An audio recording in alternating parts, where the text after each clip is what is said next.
Okay, I'd like to call this meeting of the Urbana City Council Committee of the Whole meeting to order. Will the clerk please call the roll? Ms. Wu, Here. Mr. Sachs, Here. Ms. Hersey, Here. Mr. Brown, Here. Mr. Roberts, Here. Mr. Colebrook, Here. Mr. Miller, Here. Mayor Marlin. Present. Okay, thank you. Before I before we start, I'd like to say that the city takes public comment via email, written format, and verbally. Public comments are limited to 4 minutes per person. Public input will total no more than 1 hour unless shortened or extended by majority vote of the members present. The meeting chair has the option of giving priority to speakers who wish to comment on specific agenda items upon which a vote will be taken. We ask that you address your comments to the public body as a whole and maintain respect for the process and respect for members of the council, city staff, and general public. If you have something that you would like to send through email, please feel free to do that.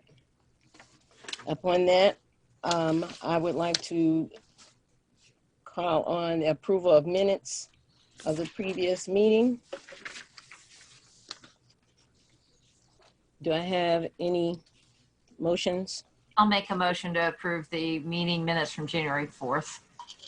I'll second that. Okay, it's been moved by Mary Alice and seconded by Dennis? Dennis, yes. Okay. Sorry, I got a lot of paper here. Is there any discussion? Any changes? Ms. Clark, will you please call the roll? Ms. Wu, Yes. Mr. Sachs, Yes. Ms. Hersey, Yes. Mr. Brown, Yes. Mr. Roberts, Yes. Mr. Colebrook, Yes. Mr. Miller. Yes. Okay, with that done, are there any additions to the agenda or changes? Okay, I would like to, before we go into presentations and then public input, I would like to say something at this time. Last week, my ward was flooded with flyers from No White Guilt. And we were, in fact, inundated not just through Ellis subdivision, but also going south as far as Beach Street and maybe even as far as by King School. I would like to thank the law enforcement police for coming out as quickly as they did and investigating. I would also like to thank Mayor Marlin for her remarks that she made on the Facebook Ward 3 Warriors page, stating quite plainly that this is not acceptable and it would not be allowed, and they will find no solidarity here. To my ward, I would like to say that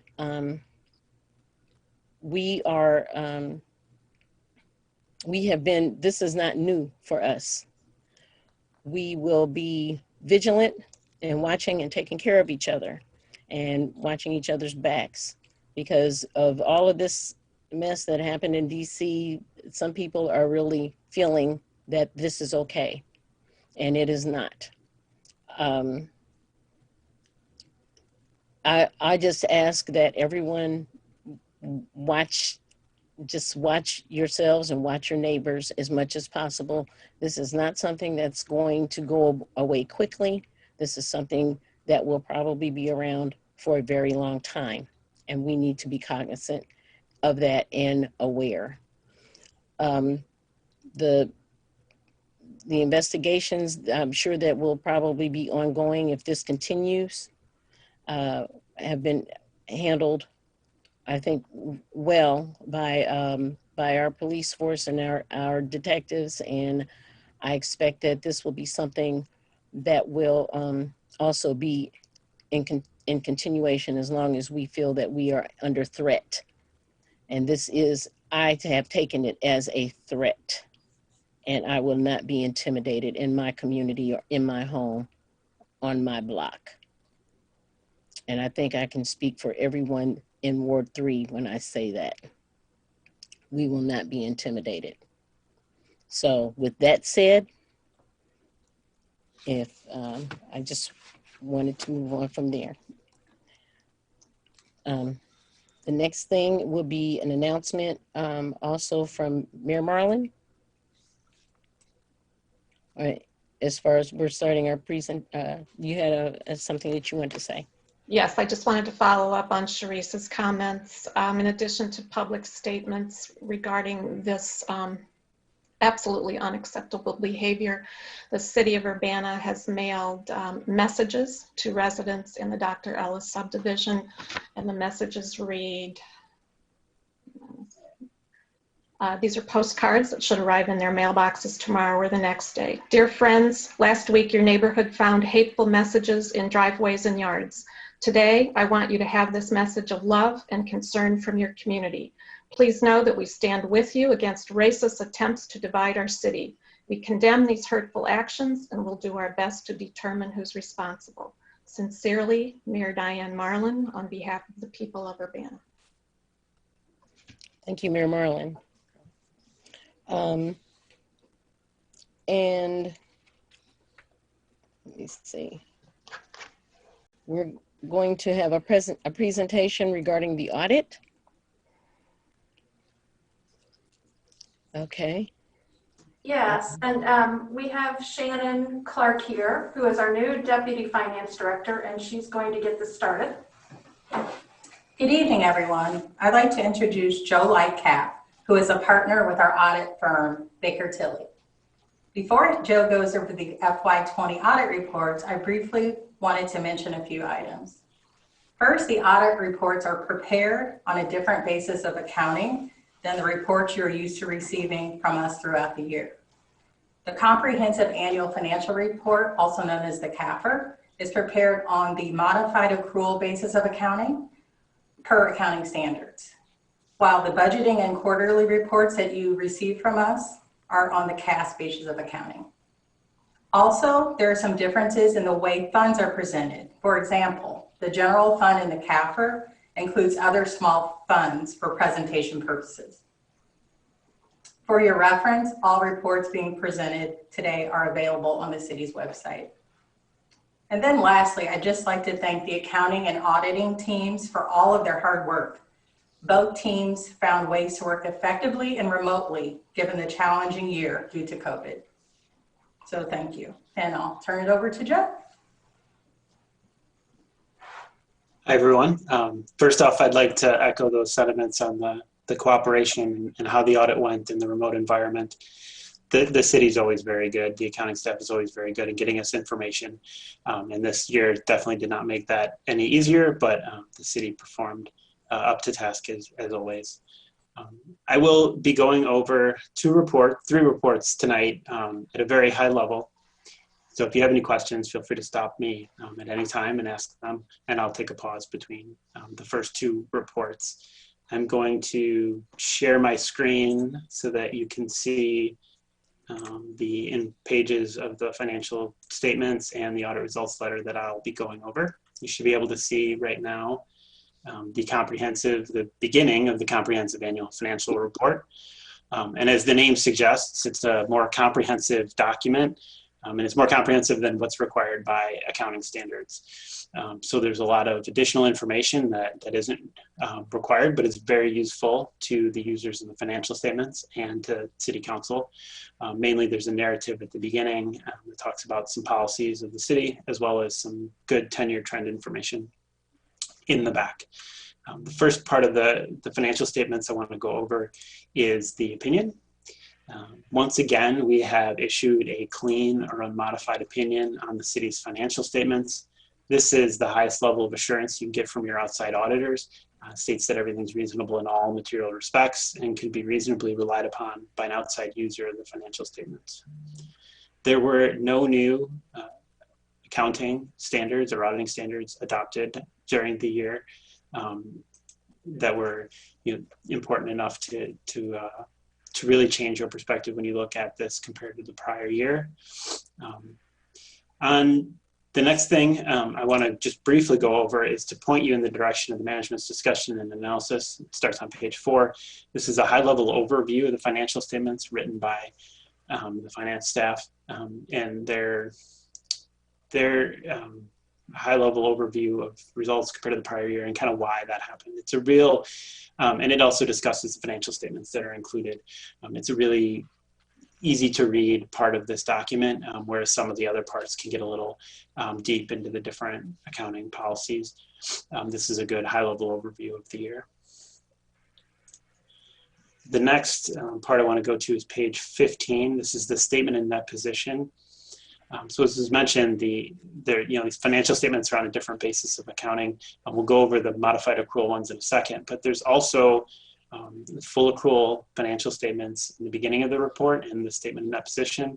This is all of the funds combined into 2 different columns, also shows the library as well. These also have all of the assets and liabilities of the city. So all of the capital assets and all of the long-term debt, including pension and other post-employment benefit liabilities.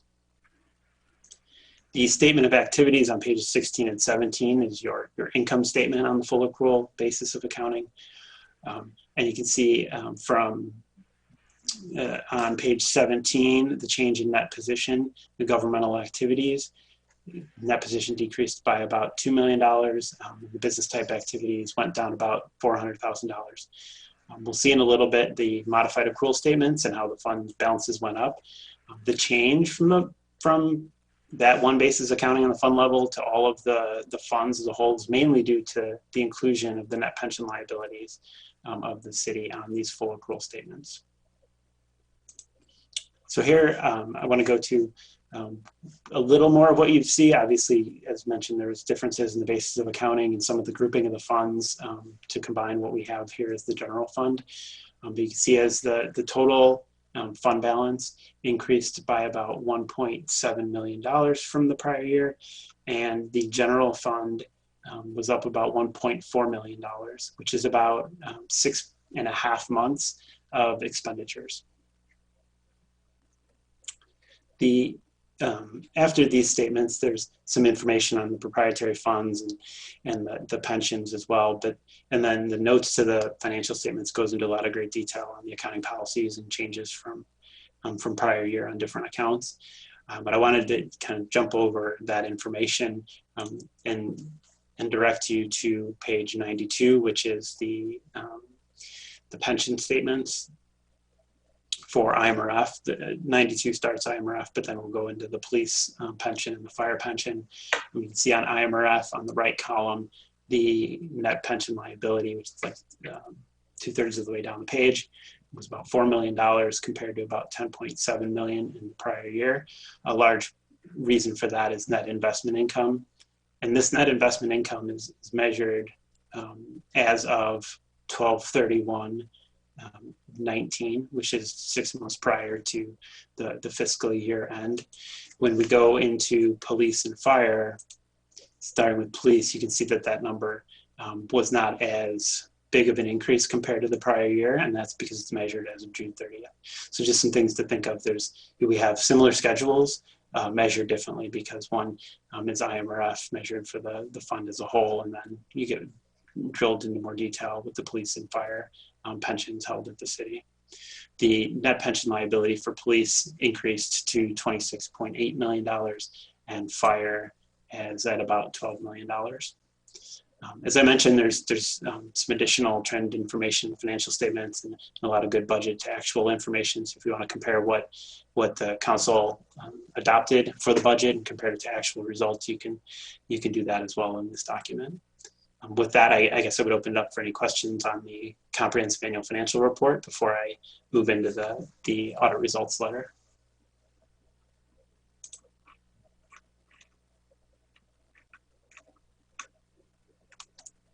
Okay. So I'll go into the audit results letter if there's no question. Reese, I had a question. Okay. I was waiting to be recognized by the chair. You're on mute, Sharice. Go ahead, Jared. Thanks. Joe, that was one of the things I remember from our last audit. And can you just provide a quick reminder for council and the public where the easiest place to look at, our budgetary decision versus our budgetary result in the report? Yep. So for the general fund, there's two different spots. There's page 88 has kind of more of a detailed schedule of revenues and expenditures. Maybe no, sorry, that's the one. So page 88 and page 9 have the general fund budget to actual results. You can see revenues were about $1.8 million under budget, but then on the expenditure side, you were quite a bit more. You were about $3 million under budget. So the excess was about $1.5 million, whereas you budgeted for a $300,000 increase.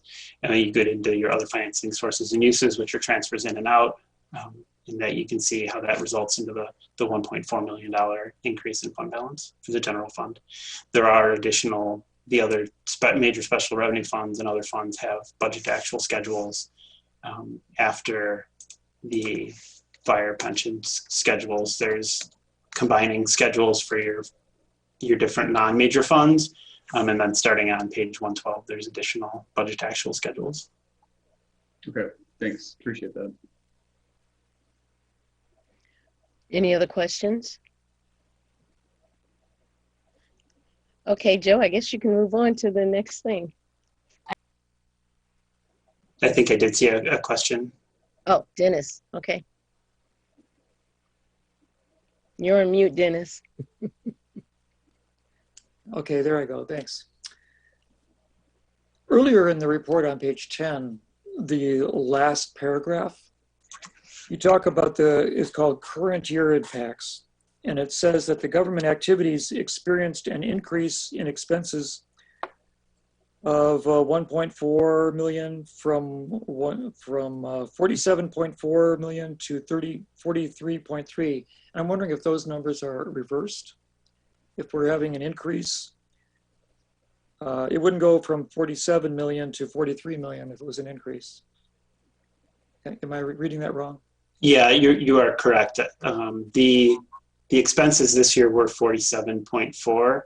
I can go, sorry for the scrolling. And that was page 10. Yep, I want to show it because I want to show you here. I can make this a little bit bigger. Here's the expenses over the past 10 years in the back. You can see in 2019, they were 44 million. So for governmental activities, they were 43.3. So they did increase from the prior year. So the language is reversed a little bit. Is reversed, yeah. Okay, that's just something I caught. Then one more question.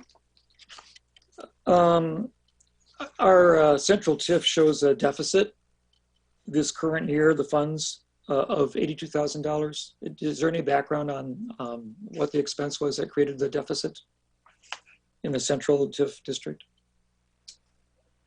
Maybe it's not something you actually know. I would have to either defer to the finance staff or we'd have to get back to you after the meeting.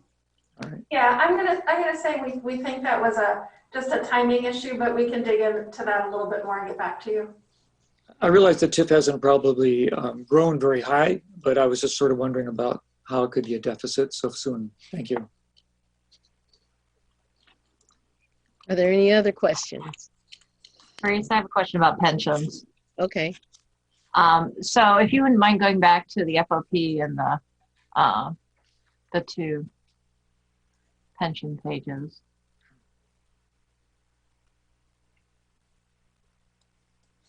So if I'm reading this correctly right now, the net liability is not the net pension liability.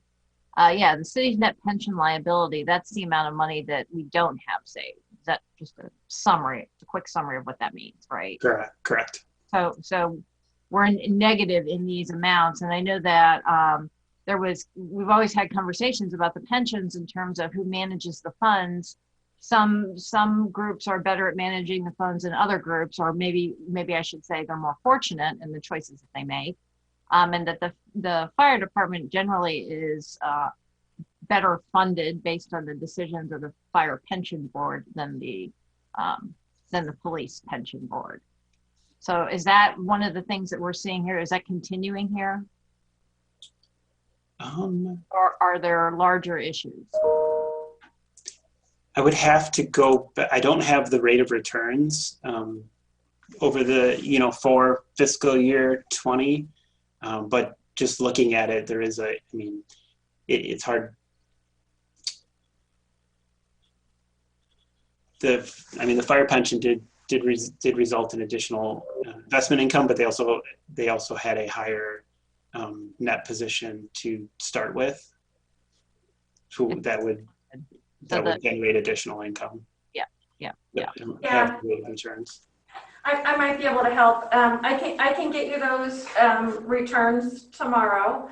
I don't have them handy in the conference room with me. But another thing I think that you're seeing is that, so this is, as Joe mentioned, measured at June 30, and investment returns in the first half of the calendar year were not great with the start of the pandemic. And so also, we've seen a significant rebound in both pension funds.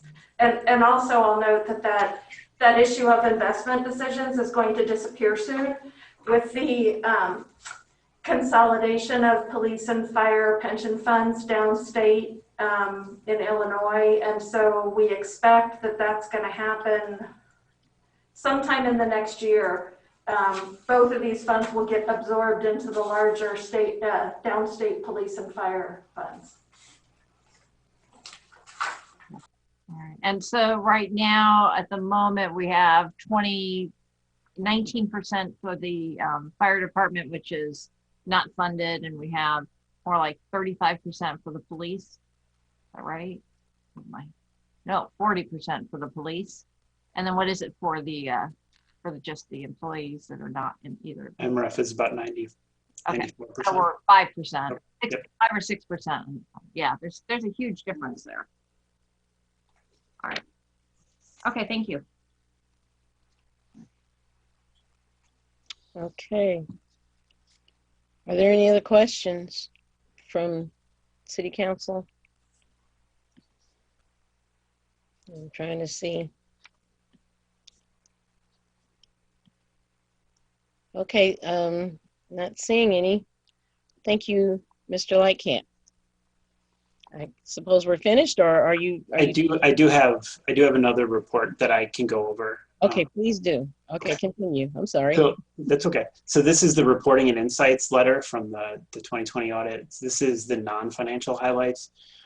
It's a rebranded version of what we presented to council in the past. That was called the communication to management and those charged with governance. It really satisfies the same auditing standards that were required to report on. Just looks a little different and maybe a little easier to kind of follow. It does, as I mentioned, satisfy a few different standards, and you can see in the table of contents the things that it does satisfy. The audit objectives, our responsibilities compared to management's responsibilities, significant changes in the audit plan, and a little bit about our audit approach and results.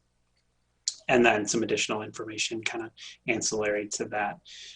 I do want to start on page 2, which is the executive summary. I think this is important because this is the first year where we're presenting our contact information more clearly. I always come to council and I bring up that we work with management to do the audit, but we work for council. If you ever have any questions, concerns with the audit, we're here to talk to you and see what we can do during our audit or just answer any questions. So here is my actual contact information should you need it. And then on the last 2 pages of this report, it does list out a few different things for you to consider in potential discussion topics. On page 11, I point this out, the significant risks of material misstatement, only because it's new. I don't think this was reported in the past in our reports, especially this cleanly. These are standard significant risk areas in every audit performed, not just local governments, but in corporate audits as well.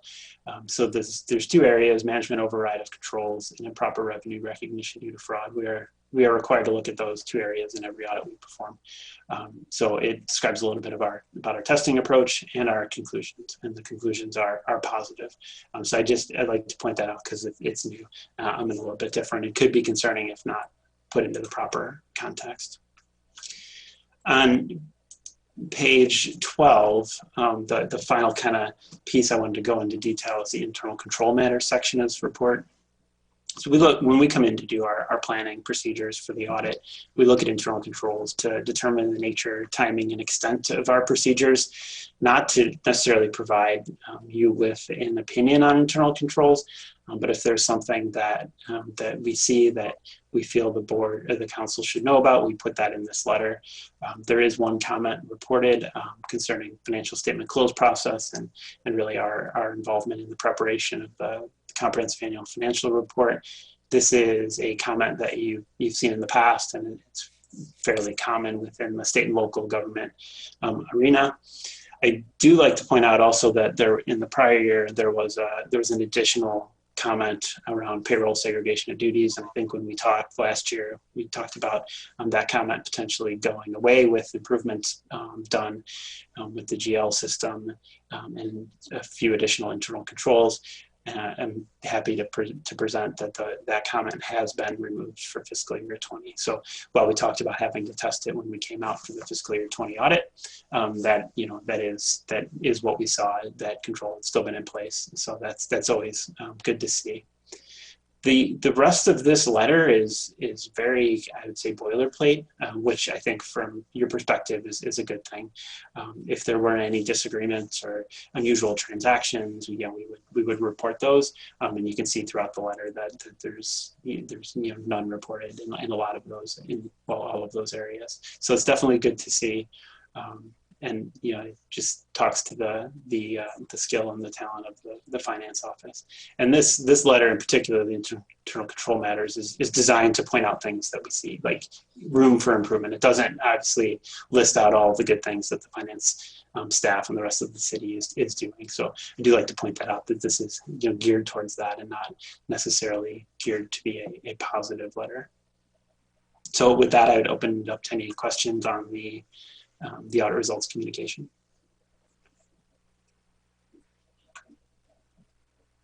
Questions? I'm trying to look here.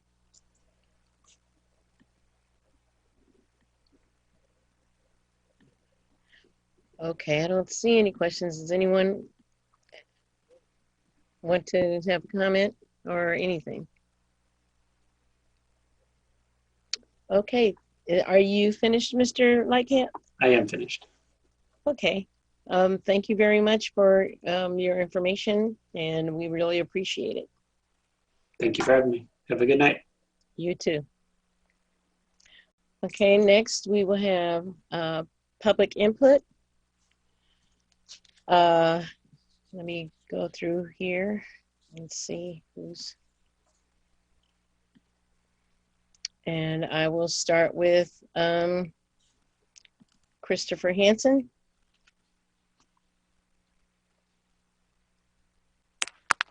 Charisse, can you hear me okay? Yes, Mr. Hansen. Thank you. This is Christopher Hansen. I wanted to start by commenting on the idea brought forward by Jared Miller and Dennis Roberts to add some opportunity for the council members to issue comments about concerns in their wards or responses to public input. That seems to me the best idea that the council brought forward in the last year.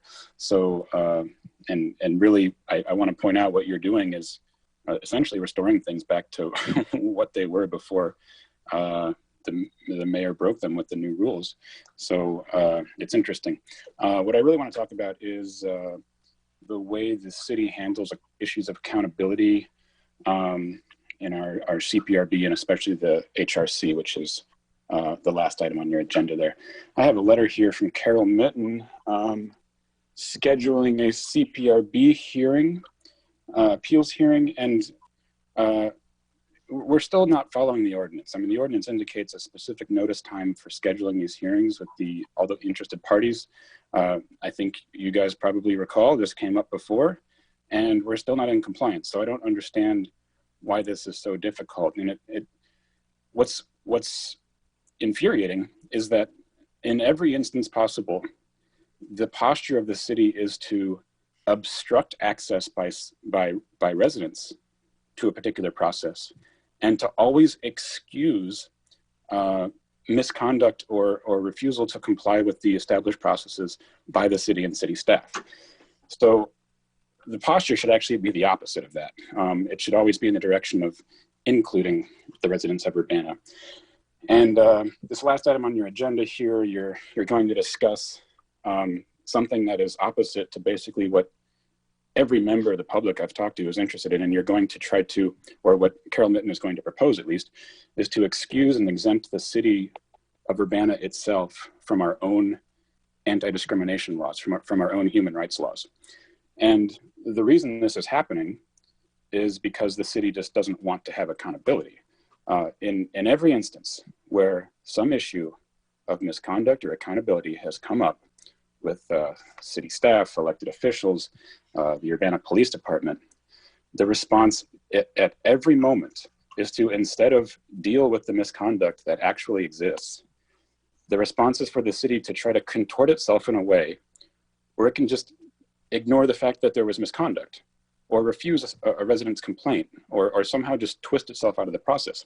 And this is what invited the hours and hours and hours and hours of angry input from the public over the past 10 months or so. We had this Alea Lewis incident, and the city and largely the council members kind of refused to acknowledge that anything went wrong. And you won't accept, police complaints in regards to that because, you're saying there's an ongoing criminal issue. And basically what you earned yourself, what you whittled it down to, is the only tool that you left remaining for Urbana residents to issue their grievances is to show up at your meetings en masse and just give it to you for hours and hours, week after week. And now you're doing the same thing with the Human Relations Commissioner. That's what you're going to be pressured into doing, is to remove the city itself from its own anti-discrimination laws.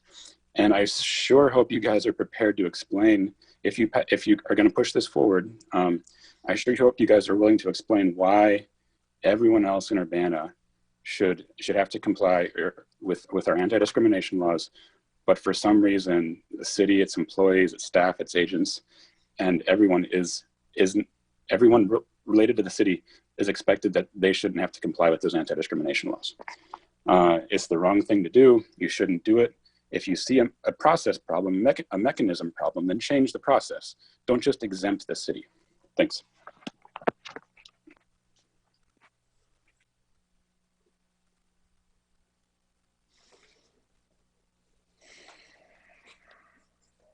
Sirius, you're muted. Hello. Did you call me? Julie Watkins. Yes. Yes, hello. And you can hear me, good. I'm Julie Watkins. I've lived in Ward 5 since 1976, and I'm appreciating this opportunity to speak. This input is about the UPD use of force policy. I want to agree with what other public comment has said at previous meetings, and I will be listening for council reply comments. I do believe it is reasonable to insist for no escalation of force unless it really isn't.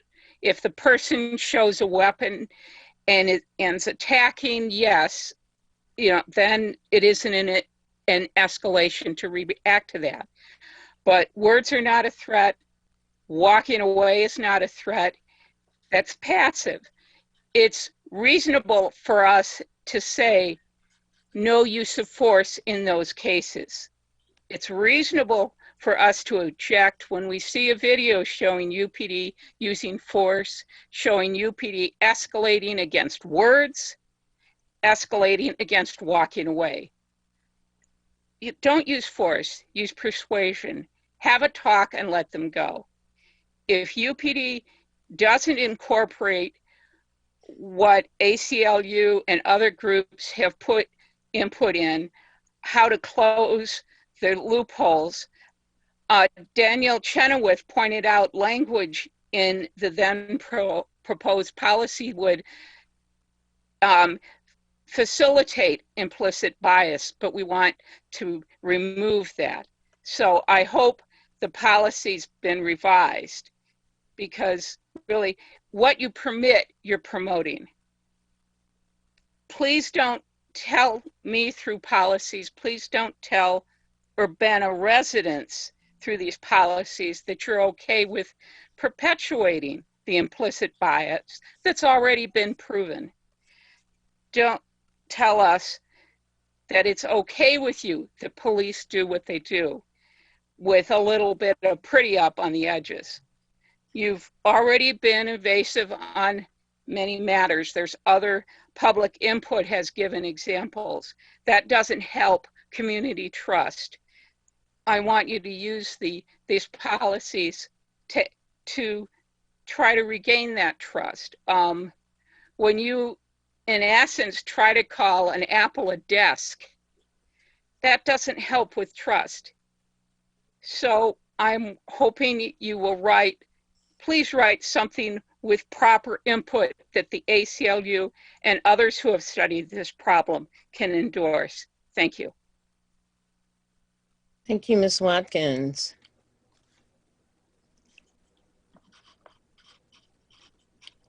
Okay, next we have Tracy Chong. Hi, can you hear me? Hi, can you hear me? Yes. Yes, okay. Hi, I'm Tracy Chong from Urbana. So tonight you will be discussing an ordinance amending Urbana City Code Chapter 12 to exempt the city of Urbana from being under the jurisdiction of the Human Rights Commission. I'm not sure how much information you have been given by city staff or how honest the information is. Reading the memorandum issued by City Administrator Carol Mitten to Mayor Marlin on January 14th, it does not seem very honest. In her introduction, Carol Mitten writes that the implication in the current ordinance is that the city is not subject to HRC's jurisdiction.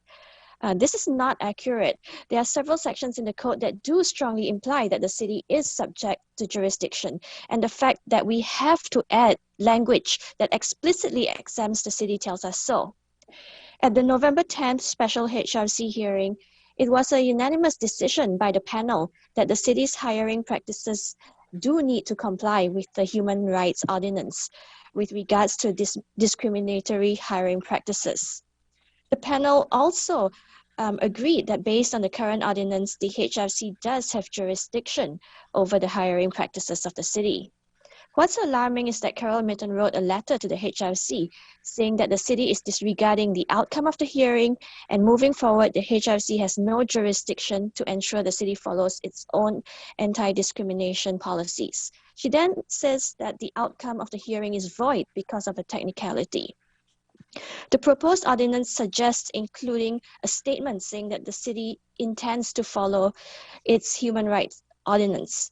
However, after the November 10th hearing, Carol Mitten wrote in her letter to HRC members that the city is going to continue disregarding the ordinance. These actions do not inspire any trust that a simple statement will hold the city accountable to its own ordinances. In addition, the city has shown from past actions that it can choose to enforce or not enforce its ordinances at whim.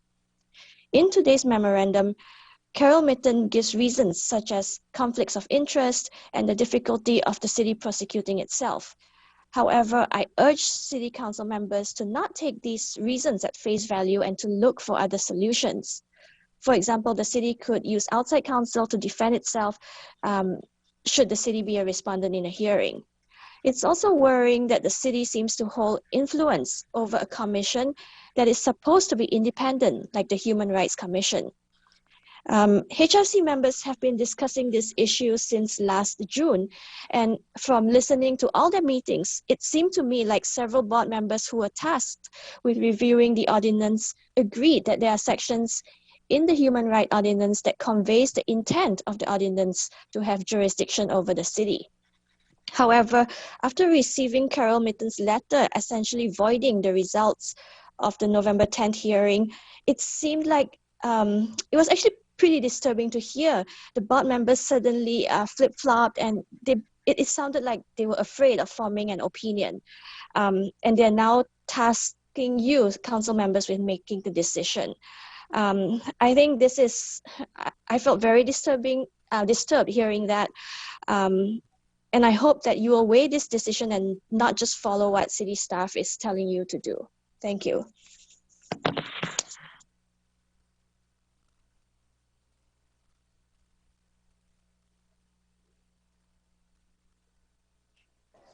Sharice, you're muted. I hit the button. I thought I unmuted. Sorry, you guys. I'm sorry. Deborah, are you there? Thanks, Trace. Yeah, I'm here. My name is Deborah Liu. I'm a resident of Urbana Ward 3 and candidate for City Council in Ward 3. I want to make the City Council and the public aware that on January 13th of this year, just a week ago, Urbana resident Tonya Barrett was struck and killed by a driver on Main Street. The driver's excuse was that they didn't see her, and they have not been issued any citations. I've been deeply disappointed by the ineffectual and timid actions of this council in many respects, but today I'm just going to focus on traffic safety. I want to be extremely clear. Bad road design killed Tonya Barrett, and the city bears the responsibility for bad roads. It is completely possible to design roads that protect pedestrians and vulnerable road users from cars, but the city has failed to do so. Furthermore, when traffic deaths and serious injuries occur, the city consciously decides to bury its head in the sand. When Shelley Taylor was struck and killed in broad daylight in downtown Urbana by an unimpaired driver whose only defense was that he didn't see her, this council hired a consulting firm to tell you what you wanted to hear and say that the design of the intersection was safe. In your head, you're thinking, oh, this was a tragedy, but it was an accident. In your head, you're thinking that this was unavoidable. In your head, you're thinking that deaths and serious injuries are simply the cost of getting around. I can't emphasize to you how wrong this is. This city council adopted Vision Zero and pledged to make our roads safe for all users under the idea that 0 traffic deaths are acceptable. I can tell you you're already at 1 for this year. The city bears the responsibility for the completely avoidable death in a Urbana resident, and this council bears the responsibility of every traffic death that occurs. I hope this keeps you awake at night. I hope you lie awake and stare at the ceiling, thinking about the children and the mothers and the fathers and the grandparents and friends whose lives and health have been taken from them brutally and violently because this council failed them and decided that their safety was insufficiently important. I also want to make the public aware that there is a group in Champaign County that seeks for support and advocacy for victims of traffic violence. If you feel that you have been affected by the unacceptable and terrible way that the cities in Champaign County approach traffic safety, please reach out for support and find others that are in the same situation. We are Champaign County Families for Safe Streets. Again, that is Champaign County Families for Safe Streets. Thank you. Thank you, Deborah.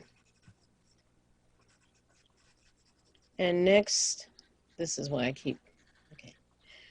Minnie Pearson.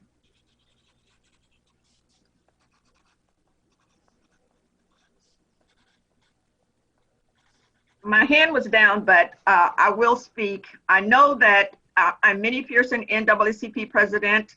I want to inform the public that there have been letters going around that says that there are things happening due to racism and threats to African-American men and boys and people.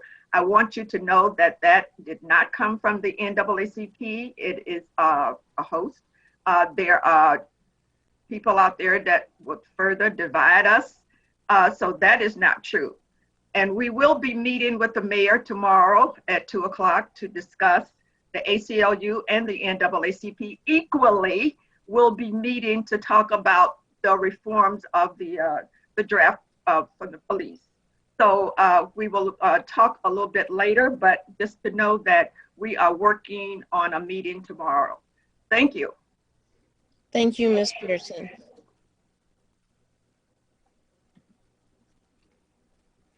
Next, we have Megan McDonald. Hello, can you hear me? Mm-hmm. Yes. All right. Dear Urbana City Council, my name is Megan McDonald. My pronouns are she, they, and I am a resident of Ward 5.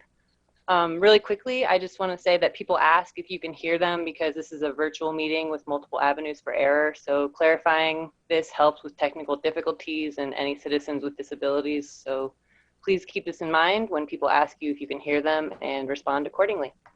I also wanted to mention really quickly that I, and I'm sure other members of the public, appreciate that explanation of the public hearing public input section earlier. And I believe that's why you probably didn't have any hands raised because there was no room for confusion, which is great and concise for everyone. So I'd like to think this is maybe in response to something I brought up a couple weeks ago about trying to be as transparent as possible. So thanks for listening in that regard. I see that we are discussing budget amendments tonight in regards to a few different sections and purposes of government. I'd really appreciate if at some point we could go back to Mayor Marlin's comment from July and about being all for reallocating funds and seriously talk about amending the $11 million in the police budget. Those $11 million could be used to keep our community safe in other ways. I think that money could be used in a multitude of different ways, but one that seems applicable tonight is the idea that we could use some of that money to give access to the University of Illinois saliva-based testing. I'm still unclear of why we are not doing that. Regardless of how difficult or costly it is, I believe it would be worth it. On top of the police funds, we have over $300,000 in funds to assist with COVID-related impacts. Using those funds to make sure everyone is housed in Urbana is a great effort. That no one is out in the street in this pandemic in the cold should be a huge priority in Urbana. I also think the suggestion mentioned in the amendment to use the funds to help businesses retain their low-income employees is a good idea. And then we wouldn't feel the need to push for people to go eat indoors when it's really not safe to do so. The only reason we're able to do so is because there's room in the hospitals, not because the virus has gone away or that everyone is anywhere close to being vaccinated. Anyways, back to the police, and another great comment by Chris that was emailed to you all, and I think the public should be aware of, so I'm going to read that really quickly. Chris emailed you and all of the Urbana primary election candidates and said that I think it would be appropriate for the mayor and the council to explain their intentions to the public and the candidates in regards to the city of Urbana and the Fraternal Order of Police contract. It is our understanding that the city would need to give notice by April 1st that they intend to modify the agreement, and negotiations must begin by May 1st. However, after the general election on April 6th, the city council will experience a turnover in leadership on May 3rd.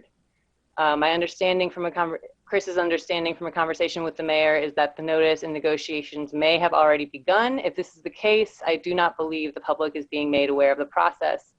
I think it should be made clear that it's the intent of the sitting mayor and the council to initiate and complete the contract negotiation before the turnover in city leadership. If that's the intent, what options will you leave in the new contract for new leadership to make changes that are more reflective of the interests of today's voters?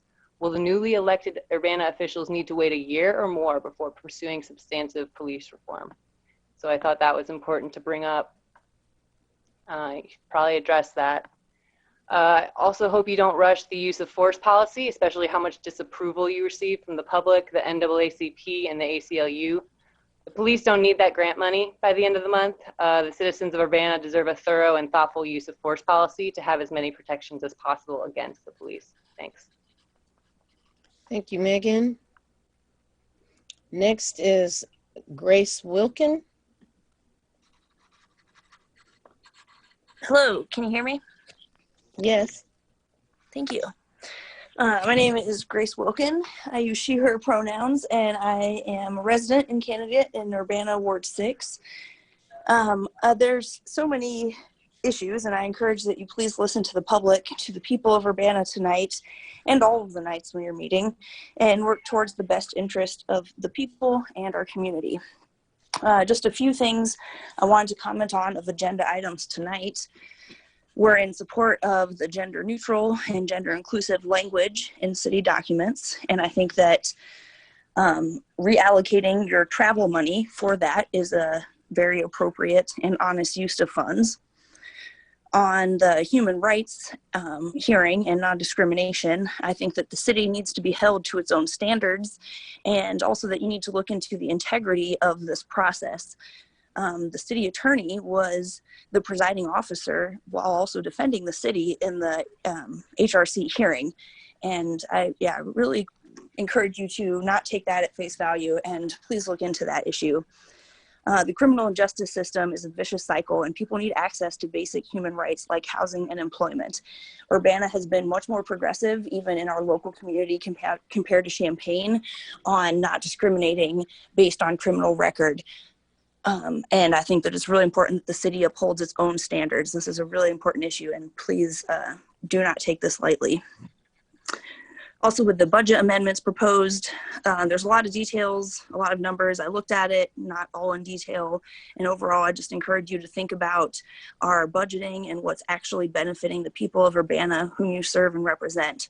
It's important that COVID relief money goes to help those most vulnerable. I know that there's some money in there allocated to low-income assistance, but please compare the numbers, like how much money is being spent just within the city staff versus all of the low-income members of our community. So please compare those numbers and think about how it balances out. Again, please listen to all the other members of the public and the wonderful points that they bring up and the really valuable input that they have to offer. That's all from me. Thank you. Thank you, Grace Wilkin. Okay, next is Haki.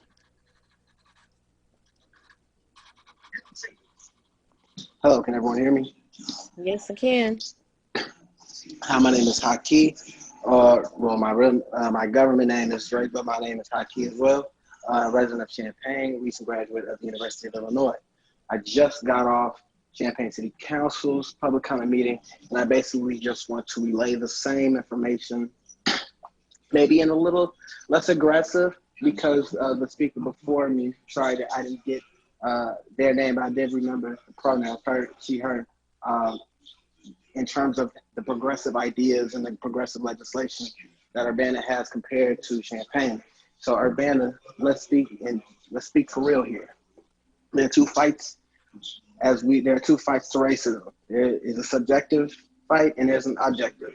We have to fight the anti-intellectualism that has become a part of the fascist ideas of the right, spreading conspiracy theories instead of awarding and rewarding and pushing intellectualism. Notice that I did not say academia, as my intellectualism has actually come before coming to a predominantly white institution. So there are books out there. There is real time to get politically educated. Subjective measurement is the ideologies, the theology, the anthropology of it all, the thinking and the consciousness of the people, the spirits of the people. The objective measurement is understanding reparations are needed. The defunding of the police and even to the abolishment of police is needed in terms of resource allocation, where that exploitation and historical disfranchisement, those are objective measurements. So because Urbana has this sort of kind of aura or front face type of feeling where it's a little bit more progressive than Champaign, show that you're more progressive than Champaign.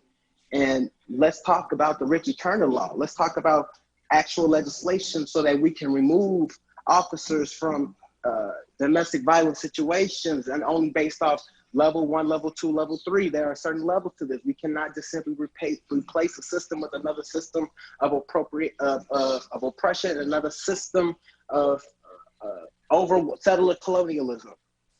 So let's talk about legislation that the community has we're currently writing it up and we will be presenting to you all. I expect Urbana, and again, I thank Brother Pep, I thank Lamont Peppers, and for starting the dialogue that is needed to actively address the issues in Urbana. I'm here to also pledge support for Megan McDonald, Andy Ma.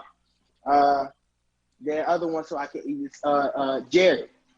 Shout out. And again, I know these people. They've been out here in the streets. I ask that you all too, if you want to seek re-election and acceptance by the people, I expect to see you all more in the streets with the people, not at Blue Lives Matters protests or Back to Blue protests. Here's another objective measurement and subjectivity at the same time, because it speaks to the dire situation at which we are in. Any officer that flew, not attended, but flew to DC around January 5th or January 6th must be removed from the Urbana Police Department because of the subjectivity of the dire situation of racism, which is because of the ideology. The ideology is so embedded with the system, the objectivity, the objective measurement. We must attack both, but understand that there are two battles that we must face. Thank you. Thank you, Haki.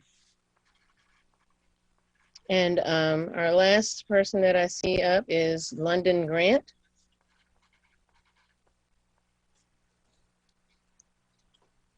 My apologies. My name's Rita Connerly.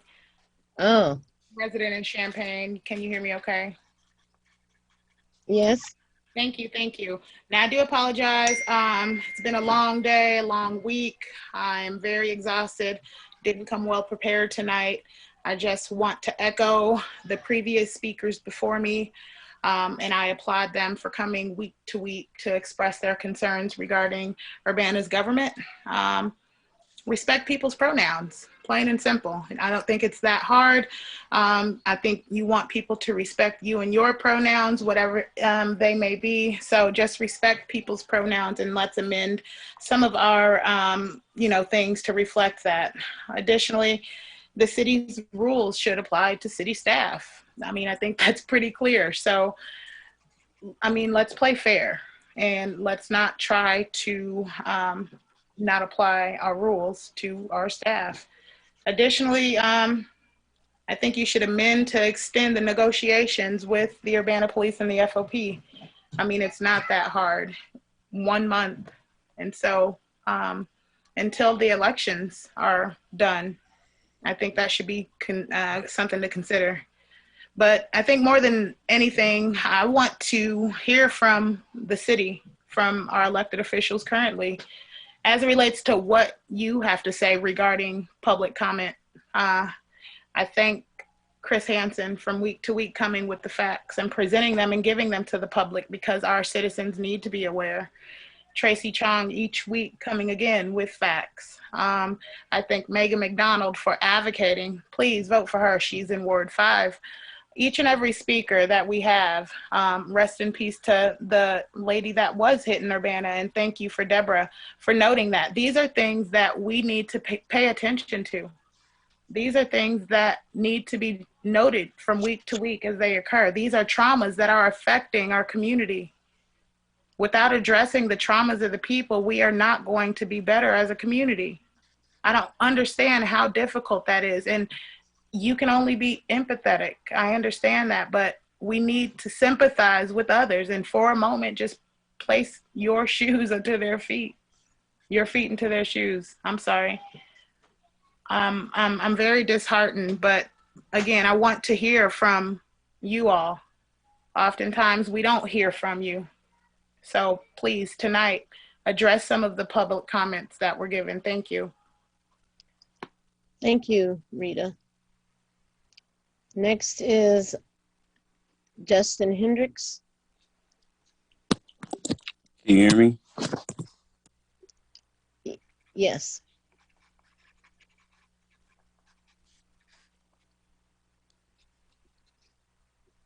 I thought I had you. Are you unmuted? Can you hear me now? Yeah, now I can hear you again. All right. Hello, my name is Justin Michael Hendricks, Parkland College student. I identify as he, him, his, community engineer, creative hidden homeboy, writing candidate for District 3 in Champaign this coming election season. I just want to just be reminded, we just celebrated Martin Luther King, that he did state that he must confess that the dream that he had that day was turned into a nightmare. So that means that we must make things better as we're moving forward. Police at this time must be evaluated more than ever, especially what we have seen with the privileges of certain counterparts that aren't of my community, as I see that they can do certain things that we aren't afforded to do in the sense of protest, in the sense of standing against injustices for Black and brown bodies, especially Black people such as Aaliyah Lewis. Let's drop the charges. I just want that to be said. Megan, for Ward 5, I just want to thank you for all the work that you're doing on behalf of Ward 5, and just watching you do the work before even coming into this is just extraordinary to see, and I can't wait to see even more. Shout out also to Grace and everyone else running in the campaigns coming up for the election seasons. For the one who wrote the letter that I read concerning the HR in Urbana, if Jim Crow wasn't gender neutral, then I'll just say Jane Crow. To have read such messaging, literally allowing racial bias to take place in protecting people's systemic positions is very detrimental to the society, and one who thinks that such must step down. It sounds much like a Champagne home rule that was used in the 1970s to save white fear for the refrain of white flight. Honestly, to have witnessed the uprising of the city, outcry in support of victims from police violence to racial brutality and securing homelessness to a food desert, it's truly sadly to know that even still legislation or initiatives are created quickly to provide access, but not so quickly on the acting of a police use force policy, because we need to have information to digest before councils make such quick decisions. Thank you all for stepping up and taking the appropriate decisions for inclusion with gender and language. As Rita said previously, it's not that hard to respect people's pronouns and how they like to be identified and respected in authenticity. People can't be in positions if they're a disservice to people for personal protections. Chris and Tracy, keep giving the information and spreading the facts. Let's be mindful of our bikers. I send condolences. Lastly, please donate to the Hidden Homeboy Community Closet located at 202 South Broadway, home of the IMC. I look forward to working with the City of Urbana and supplying pantries and accessible resources to our most vulnerable populations, including Latin families in the Ivanhoe communities and such more. Thank you all. Take care and good night. Thank you, Justin. This is a phone call ending 421. That's just a staff member getting ready for a staff presentation later, Sharice. Oh, okay. I think that's it.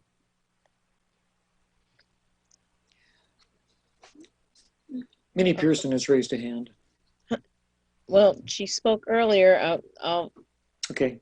No, Miss Pearson? Miss Pearson? Ignore it. My cursor just moved around. Don't worry about it. I'm fine. Thank you. Thank you. All right, so seeing no more hands up right now, I'm going to move on to the next agenda item, which is a staff report. We have a staff report.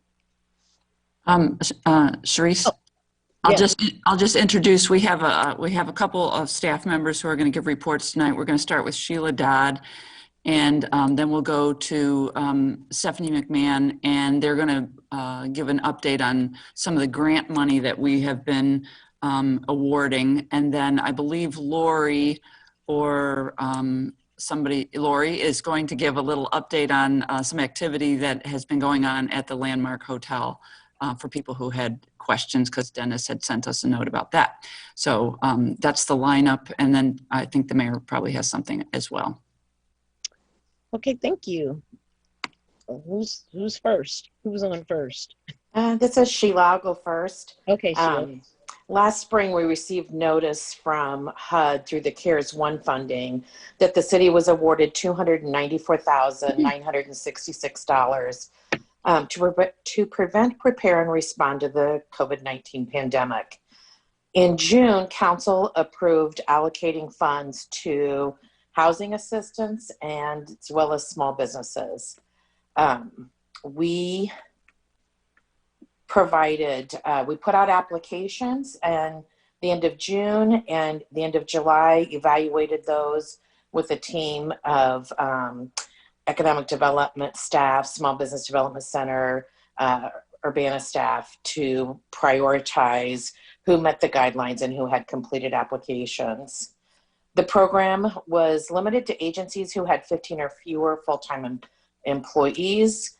A total of 37 applications were received and 27 grants were awarded, totaling about $250,000, of which we've dispersed $225,000. The funds have been used for rent, equipment, inventory, supplies. And through that program, we've gotten a couple of positive feedbacks I wanted to share with you. The Ashar African Market was one of the recipients, and they said that they were excited to receive this immense support and were committed to continuing their business in the city of Urbana and to ultimately serve the people. So that was really nice. And then we also provided funding to Po' Boys. She said that the grant has truly helped their business. They were closed the entire month of April, now given this is before the second shutdown. So she said they were not allowing people to dine in due to safety concerns for their family staffing the community. So they were averaging about half the revenue that they did in the same months in 2019. We deeply appreciate the aid this grant has given us. For the Housing Assistance Program, we launched it in July. It's an open-ended program until funding is exhausted. We announced it through the city's website, through social service agencies, landlord associations, Cunningham Township, just a variety of places. The program required the applicant to be impacted by COVID. They had to be a resident of the city of Urbana and current on their rent or mortgage in March of 2020 to meet, as well as meet the HUD income guidelines. As of the date of this report to you, we'd received 67 applications, and of those, we've funded 20, giving them the full 3 months assistance. We have about, I don't know, let me find my numbers here quickly. We have several that are still in the process that we're waiting for additional numbers from. And then we've had to deny about 50% of the grants. Some of those were due to the fact that they weren't in the city of Urbana. Because this is HUD funds, we have to provide the funding to Urbana residents. And then, so we referred them to either the city of Champaign or the county for assistance because both of them have those. 12 applicants didn't meet the guidelines and we referred to other programs. And then 9 applicants didn't provide complete applications. The application requirements were listed in the application itself, and we would need that information in order to do a complete evaluation and meet HUD guidelines. And so we didn't receive complete applications. We've reached out to those 9 individuals and have reached through phone calls and through email and issuing letters, recognizing that, you know, during the pandemic, we just needed to do a variety of ways to reach out to people because the normal path may not be available to them. We did receive a really nice note I wanted to share with you. This is from a person that's a waitress, and she said, I just want to say thank you for having a program available to people in need, because if it wasn't for this program, I don't honestly know how I was going to be able to pay my rent. I'm only qualified for $113 a week in unemployment. Thank you, thank you, thank you. Thank you, Sheila. Mm-hmm. Bill. Yeah, thanks, Sheila. Did you say the rental assistance is still open? It is. Matter of fact, I was in the office today and I received 7 applications over the weekend. So, okay. On the city's website, under the COVID-19 page, that link, it seems to be broken. I was going to look at the application today and I noticed that was broken. It might be in a timing thing, Bill, because I had Bridget posted again today because it had slipped away from the front page. And so she did repost it and it's on the front page again. Okay. Well, I can send you where the link is broken. I just wondering, I was a little discouraged that only 20 people took advantage of, or was qualified and took advantage of it. And I know when I looked at the application before, it did seem a little foreboding, maybe. I don't know. I didn't look at it real closely, but it just seemed like there were a lot of questions. I assume you've gone through those and, taken out as much as you can. Is there any way to simplify that any further?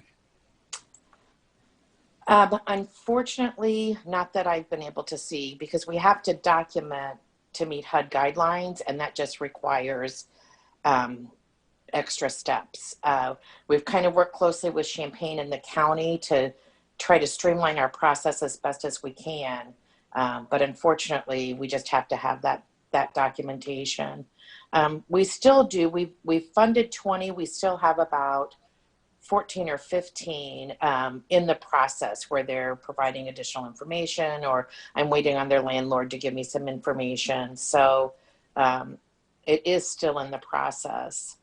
And then last week we received notice that the county may receive a direct allocation of funds through this CARES funding that was signed the end of December, and it'll bring a lot of money to Champaign County Regional Plan Commission that'll provide rental assistance. So today, the people that we've had to deny for a variety of reasons, whether they weren't in the city limits or they weren't current on their rent in March, those restrictions seem to be a little looser than mine. So I'm sending letters to those people, encouraging them to reach out to Regional Plan Commission, because that program will allow up to 12 months of rent assistance, where mine only offers 3.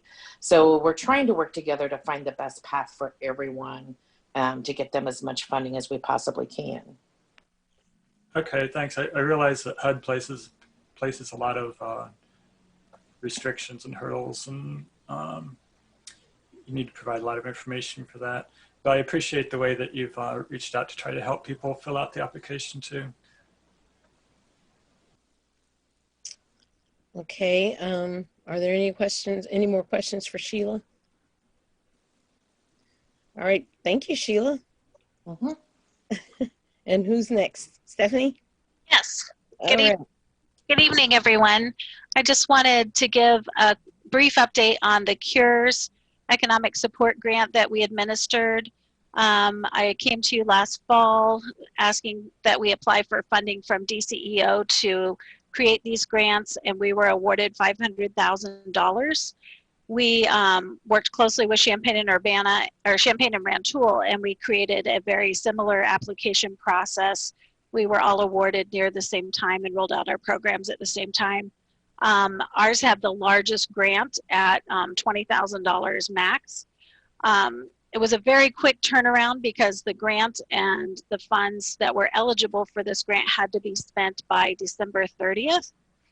So we received and have awarded 32 applications, 32 awards, totaling $240,000. And remember, these funds went to reimburse businesses for COVID eligible expenses. So everything from plexiglass to PPE. There was a wide variety of receipts that I went through to review these funds and get the money out there to the businesses.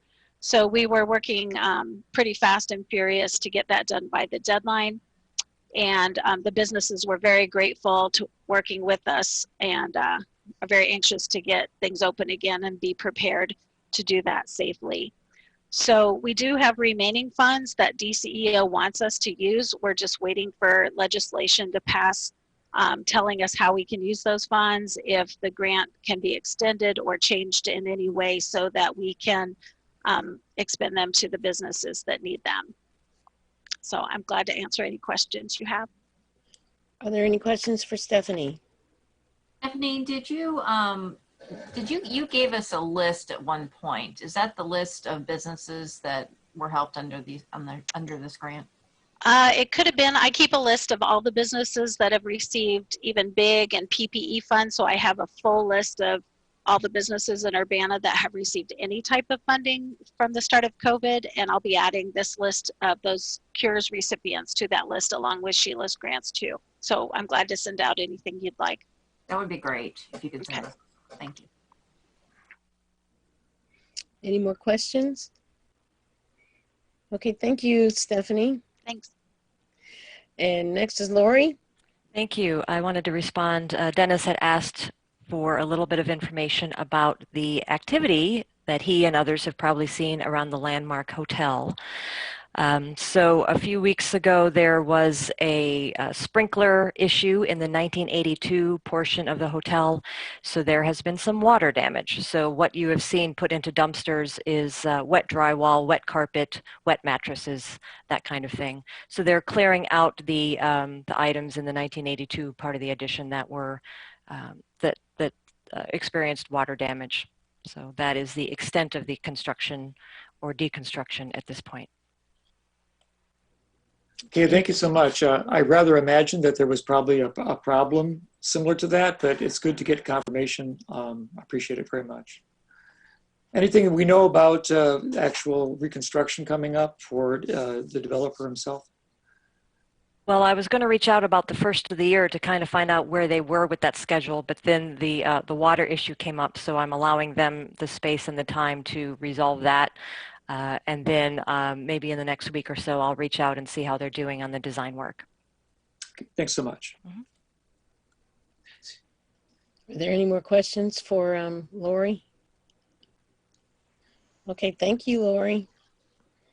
And we have another one from Stephanie? No, okay, anyone? Mayor Marlin? Just a couple notes. First of all, I want to thank the grants management staff, the economic development staff, CD, for the tremendous amount of work they did over really the holiday. Between Christmas and New Year's, they were processing these grants. The state gave them impossible deadlines to meet, and they met them. So I just want to thank everybody for their hard work. They really, really pushed the money, took the money in, and we pushed it out the door as fast as humanly possible to get it into the hands of the people who needed it. So we owe thanks to our staff for that. Just a note on the use of force policy, I wanted to repeat, you heard before, we have a meeting scheduled tomorrow with representatives from the NAACP and the ACLU to continue the discussion about the use of force policy and to get more into detail on the suggestions and feedback that we got over the last week from public input. We're taking that to heart. I want to let the public know we're going to take the time necessary to get and to create a use of force policy that works for our community. So I want to thank everyone for the input provided there. And COVID update, you all know that we skipped from tier 3 to back up to tier 1. We're still in phase 3, so we do have limited indoor dining, but it's important for people to understand that these metrics are based on hospitalizations or hospital bed availability and positivity rate. And we moved to this tier because we now have the hospital beds available. The virus is as dangerous as ever, and in fact, the new variant is here in Illinois. It's going to be arriving in Champaign-Urbana, and students are coming back as well. So we need, the new variant of this virus is more contagious than the current one. So we still need to maintain masking, distancing, and all the prevention efforts that have gotten us through to this point. And when you have an opportunity to get a vaccination, please do. That's going to be the key to us getting through the pandemic. So again, some indoor dining, some bars, restaurants, or bars if they have to be serving food, otherwise they cannot be open for just drinking. And then some other indoor activity is allowed as well. So, but again, we ask people to maintain your prevention efforts. Thank you. Thank you, Mayor Marlin. Are there any questions for Mayor Marlin? Okay, moving on to our next part of our agenda, which is resolution number 2021-01-001R. A resolution accepting the Assistance and Firefighters Grant Program COVID-19 Supplemental AFGS funding from the Federal Emergency Management Agency, FEMA, United States Department of Homeland Security, Fire Department. And I think we have Chief Laus. Chief Laus. Yes. Good evening. Can you hear me okay? Yes. Okay, thank you. I appreciate the opportunity to give you a brief explanation on this. You have the memo in front of you, so I'm going to give you a little bit of the crib notes of that memo. Back in May, June area, the county fire departments got together and decided we're going to try to take advantage of the supplemental grant through the Assistance to Firefighters grant process, which helped us to secure some dollars for personal protective equipment. We applied as all the departments were invited to be a part of that.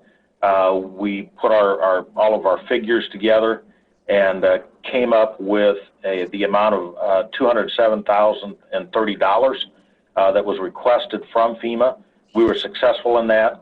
The City of Urbana Fire Department's share of that will be $47,823, which 10% is on our shoulders to come up with the dollars for 10% of that amount that we won out of that. The City of Champaign is administering this grant, which we greatly appreciate them doing that, because administering these, as you might know, can be a bit of a headache, but they have decided that they're going to administer it, so all of the records are with them. We submit all of our receipts, and then we get reimbursed after we receive those or submit those receipts. So this is just basically to bring to you to accept this grant. Okay, questions? Mary Alice. Thank you for your efforts and all of the people within our county to be providing all of these different grant sources to cover some of these additional expenses. I went through the supplies that had been requested, and the notes that I had made in terms of the City of Urbana was that there were coveralls, N95 masks, reusable eye and face shields, exam gloves, and boot covers. Those are the items that I found that the City of Urbana would be compensated for. Did I miss anything in there, Chief? No, we do have all of those that we have in that list of purchases. We're focusing big time on the N95 masks and the gowns and gloves because those are the ones that probably are going to give us the highest level of protection. So that's going to be our biggest focus moving forward. And so is this grant going to be used for previous purchases or purchases in the future? So these are purchases within a one-year time, and I think it goes to July 15 of 2021. So that one-year time period, that window, is when we can submit the receipts for. So from July 15 of 2020 to July 15 of 2021. And I can just pretty well guarantee you we won't have a bit of problem using it all up. Okay. All right. Thank you. Thank you for your work on this. You betcha. Our pleasure. Is there anyone else that'd like to ask, Chief Ross? Jarrett? I didn't, but I was going to make a motion. Okay.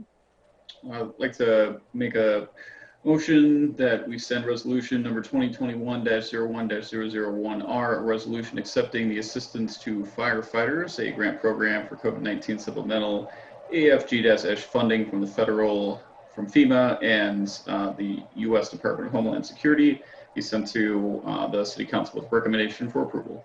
And I'll second that. Okay. A move by Jared, seconded by Mary Alice. Any discussion? Discussion or questions? Then will the clerk please call the roll? Ms. Wu? Yes. Mr. Sachs? Yes. Ms. Hersey? Yes. Mr. Brown? Yes. Mr. Roberts? Yes. Mr. Colebrook? Yes. Mr. Miller? Yes. Okay, has been moved and seconded to be moved on to City Council for approval. And I'm trying to mark this.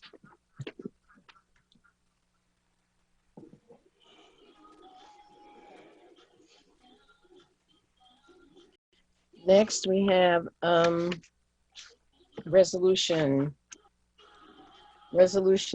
number 2021-0-01-002R, a resolution approving an amendment to the City of Urbana Consolidated Plan and Annual Action Plan for year 2019-2020, and this is community development.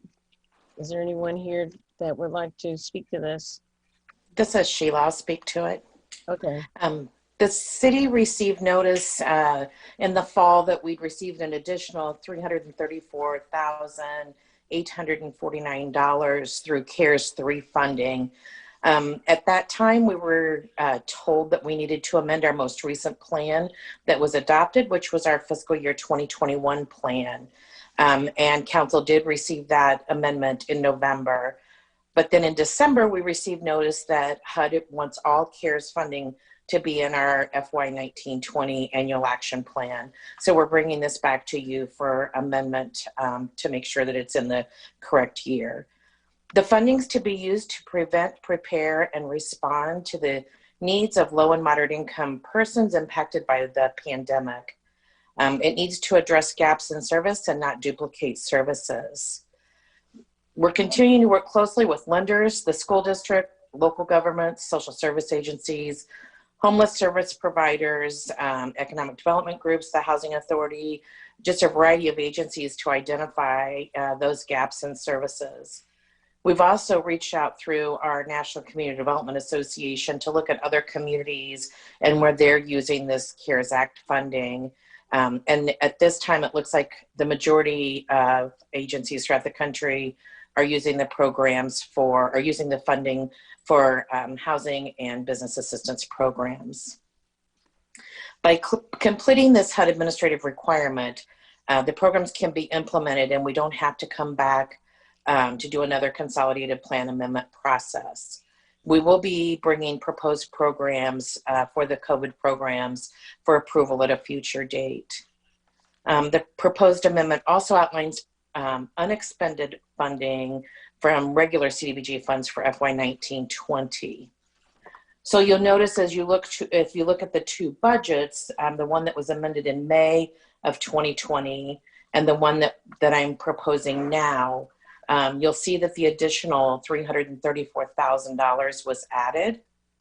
And then under public services, there are two new items in the budget. One is for first followers. They came to council in December requesting assistance similar to what they had with the city of Champaign for a welcome home package. They're finding that as people exit the prison system, they're having a difficult time reentering into the community, and the pandemic is making it much more difficult. Staff has been working with first followers to outline the program guidelines and make sure that it fits into the HUD guidelines. They're proposing this program would help residents of Urbana with short-term housing assistance, provide a small clothing allowance, as well as a phone to use in job search and housing searches, that type of thing. They anticipate serving 12 people with the program. The second item addition is the public facilities equipment. And this is for AED equipment for the fire department. The level of service changed at the beginning of COVID when Region 6 and Carl took away life-saving drugs and physical life-saving skills due to the protocol changes made by the state of Illinois. The response time to citizens in the southeast portion of the community has seen a large increase. Since ambulances are not stationed at the fire department, this equipment will allow the fire department to provide an increased level of service to citizens in our low to moderate census tract, as well as prevent sending people to the emergency room. This funding will serve the 3 fire stations located in eligible census tracts. And then the other differences in the funding on these two budgets is For example, the transitional housing budget, what I put in the proposed one now is our actual expenditures. That program for 1920 is ended. We know what we actually spent, so I put that actual number in there. Same with the neighborhood revitalization program. We funded 2 major capital improvement projects. We know what our costs were at that point, so we had anticipated spending $407,000, and we ended up spending $295,000. So that's where a little bit of these funding savings come through. And then the balance, the $575,000 is our COVID assistance programs. And like I said, we have launched the small business and the housing assistance, and then we'll be bringing proposed projects with this new money back to council hopefully soon. Are there any questions for Sheila? Mary Alice? Sheila, I noticed in your list of eligible activities for these funds, it was mentioned improvements for broadband, improvements for public service programs. I was wondering if that includes school-age children? Yeah, I've been working with the school district probably starting in November, trying to identify the gaps in broadband, because we're hearing from others that children don't have access. So we thought maybe we would set up, maybe learning hubs or extend the infrastructure. And what we have found out is that really where the gap is people need help with their monthly bill. That's where the need is. And that's unfortunately not something that we can provide help with. But I talked to the IT person at the middle school or for the Urbana School District, and he said that they've provided Chromebooks to everybody, and that this time they just didn't see there was a gap that we could help with this funding. Okay. All right. Well, thank you for reaching out to them. Sure. Okay. Jared? And then quick follow-up. Oftentimes, Sheila, when people say that they've given Chromebooks to everybody, they mean that they've given them a Chromebook to every household that's requested it. But oftentimes, that doesn't mean that every child that needs one in a house has gotten one. And there's a gap there because it's like, well, I have 4 kids and we only got 1 Chromebook, so only one of the kids can actually attend their class. Do you have any clarification on whether or not they actually mean physical individual students per household, or just like households that have requested it? It was my understanding in my discussions with the school district was that each child that needed one had one, and that they have set up in their gymnasiums learning hubs. So those kids that needed the little bit extra help or their parents may not be home, they had a place to go to be able to connect to the internet and continue with their remote learning. Okay. Just curious. Sure. So the the 575 for assistance programs, is that current balance or is that just total award net? That's total. That's what we've received gross total award. That's what we've got. What's our current balance with the additional amount we're proposing to accept? We're right at the 334 because we've spent 250. I'm sorry, we've spent 250 for the business assistance, and we've spent if we fund all of the applications I currently have, we'll have spent another 40,000. So it leaves about 210,000. Okay, so we're at about having spent what we had up until we got this. Yes. Gotcha. Okay, those are my questions. Thanks. Okay, Bill Brown. Yeah, I had a question about the $60,000 for the property acquisition demolition.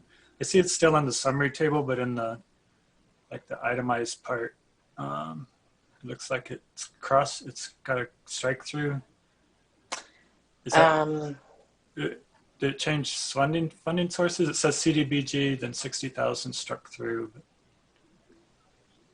And which line item was that again? I'm sorry. That was property acquisition demolition.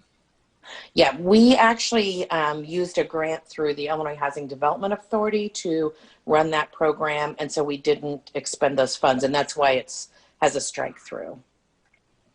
Okay, but it's still listed in the summary table. Is that right? I'm not sure what, let me pull up what you're looking at. I have listed the emergency access housing rehab program. And that is actual dollars that we spent already in 1920.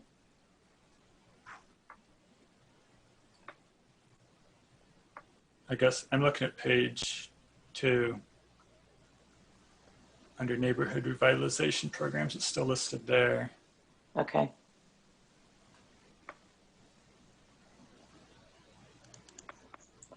You open it up here.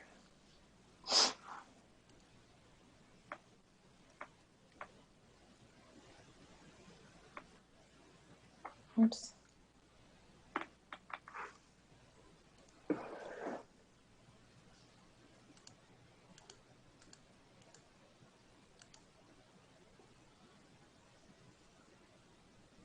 On page 2. Yeah. And that's the one with the 1.3 million balance? Yes. That 1.3 is on page 3. Yeah, that's my proposed amended budget. The 900,000 is the one that was adopted in May by council. I see, Okay. Maybe we could we label those differently, It says Sheila? May 2020. That's all right. Okay, I was just reading it wrong. Yeah, I have adopted in May 2020 on the first one, and then the second one is proposed. Okay, that makes sense. Thanks. Okay, Eric Sachs. So going back to the internet connectivity issue for the school children, is it possible to use the funds to build out a wireless network? And if so, could a deal be made with one of the service providers in exchange to provide free service for school-age children? We can't provide the utility bill assistance. We did reach out to Volo and worked with them along with, looked at the state of Illinois broadband grant that they were issuing, hoping that we could partner these two together. But in looking at the two of them, these funds just were not a good match for what they were needing. And as a matter of fact, Urbana is fairly well built out infrastructure-wise, and so they didn't really have a need for the additional funds, and so didn't apply for the state of Illinois grant. I guess I was suggesting an alternative where we built out a wireless network, which we don't have a great one covering most of the city, I think, and that we wouldn't directly be using the funds to provide for the students, but the internet providers could do that as a community good. I don't know if that's possible. Just a thought. Sure. I do know that there is somebody at the university who is working on building out traveling buses with network, with Wi-Fi, and parking them in different neighborhoods. Mm-hmm. I don't know. I'm sure the school districts know about that, but just yeah. And talking with them, because my first thought on all of this was broadband seemed like the easy answer and what we were hearing. But they said that the biggest problem that they're finding is that people have access. It's ran to the house. The infrastructure is in place, but it's paying that monthly bill that people are having trouble with. Yeah, that can be an issue. Are Yeah. there any more questions, comments? If I can just state, we did something differently with this memo in that our recommendation is to send it to council on the consent agenda. So I'm not sure if you'd seen that before, so I just wanted to point that out as a potential motion. Okay, so can I get a motion? I'll make that motion. I'll move that we send resolution number 2021-01-002, a resolution approving an amendment to the City of Urbana Consolidated Plan and Annual Action Plan for FY 1920 forward to full council. Actually, I mean, I guess I got to make a different motion if we want to do consolidated. I'll move that we consider resolution 2021-01-002 to be considered on the consent agenda. And I'll second. Okay. Any discussion or questions? Okay. No one? Okay. Ms. Clark, would you please call the roll? Ms. Wu, Yes. Mr. Sachs, Yes. Ms. Hersey, Yes. Mr. Brown, Yes. Mr. Roberts, Yes. Mr. Colebrook, Yes. Mr. Miller. Yes. All right. Next on the agenda is We're going to ordinance. make the second motion, Sharice. Oh, I'm sorry. Another motion. Sorry to interrupt. No, I'm like trying to move on. Go ahead.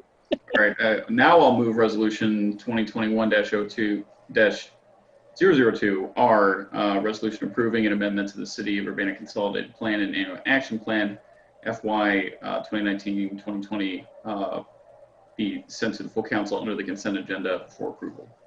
And I'll second that. Okay. Miss, are there any discussion? Is there any discussion or questions? Yeah, I guess I Yes, have. Dennis. Will this be then combined with another resolution coming up for a consent agenda?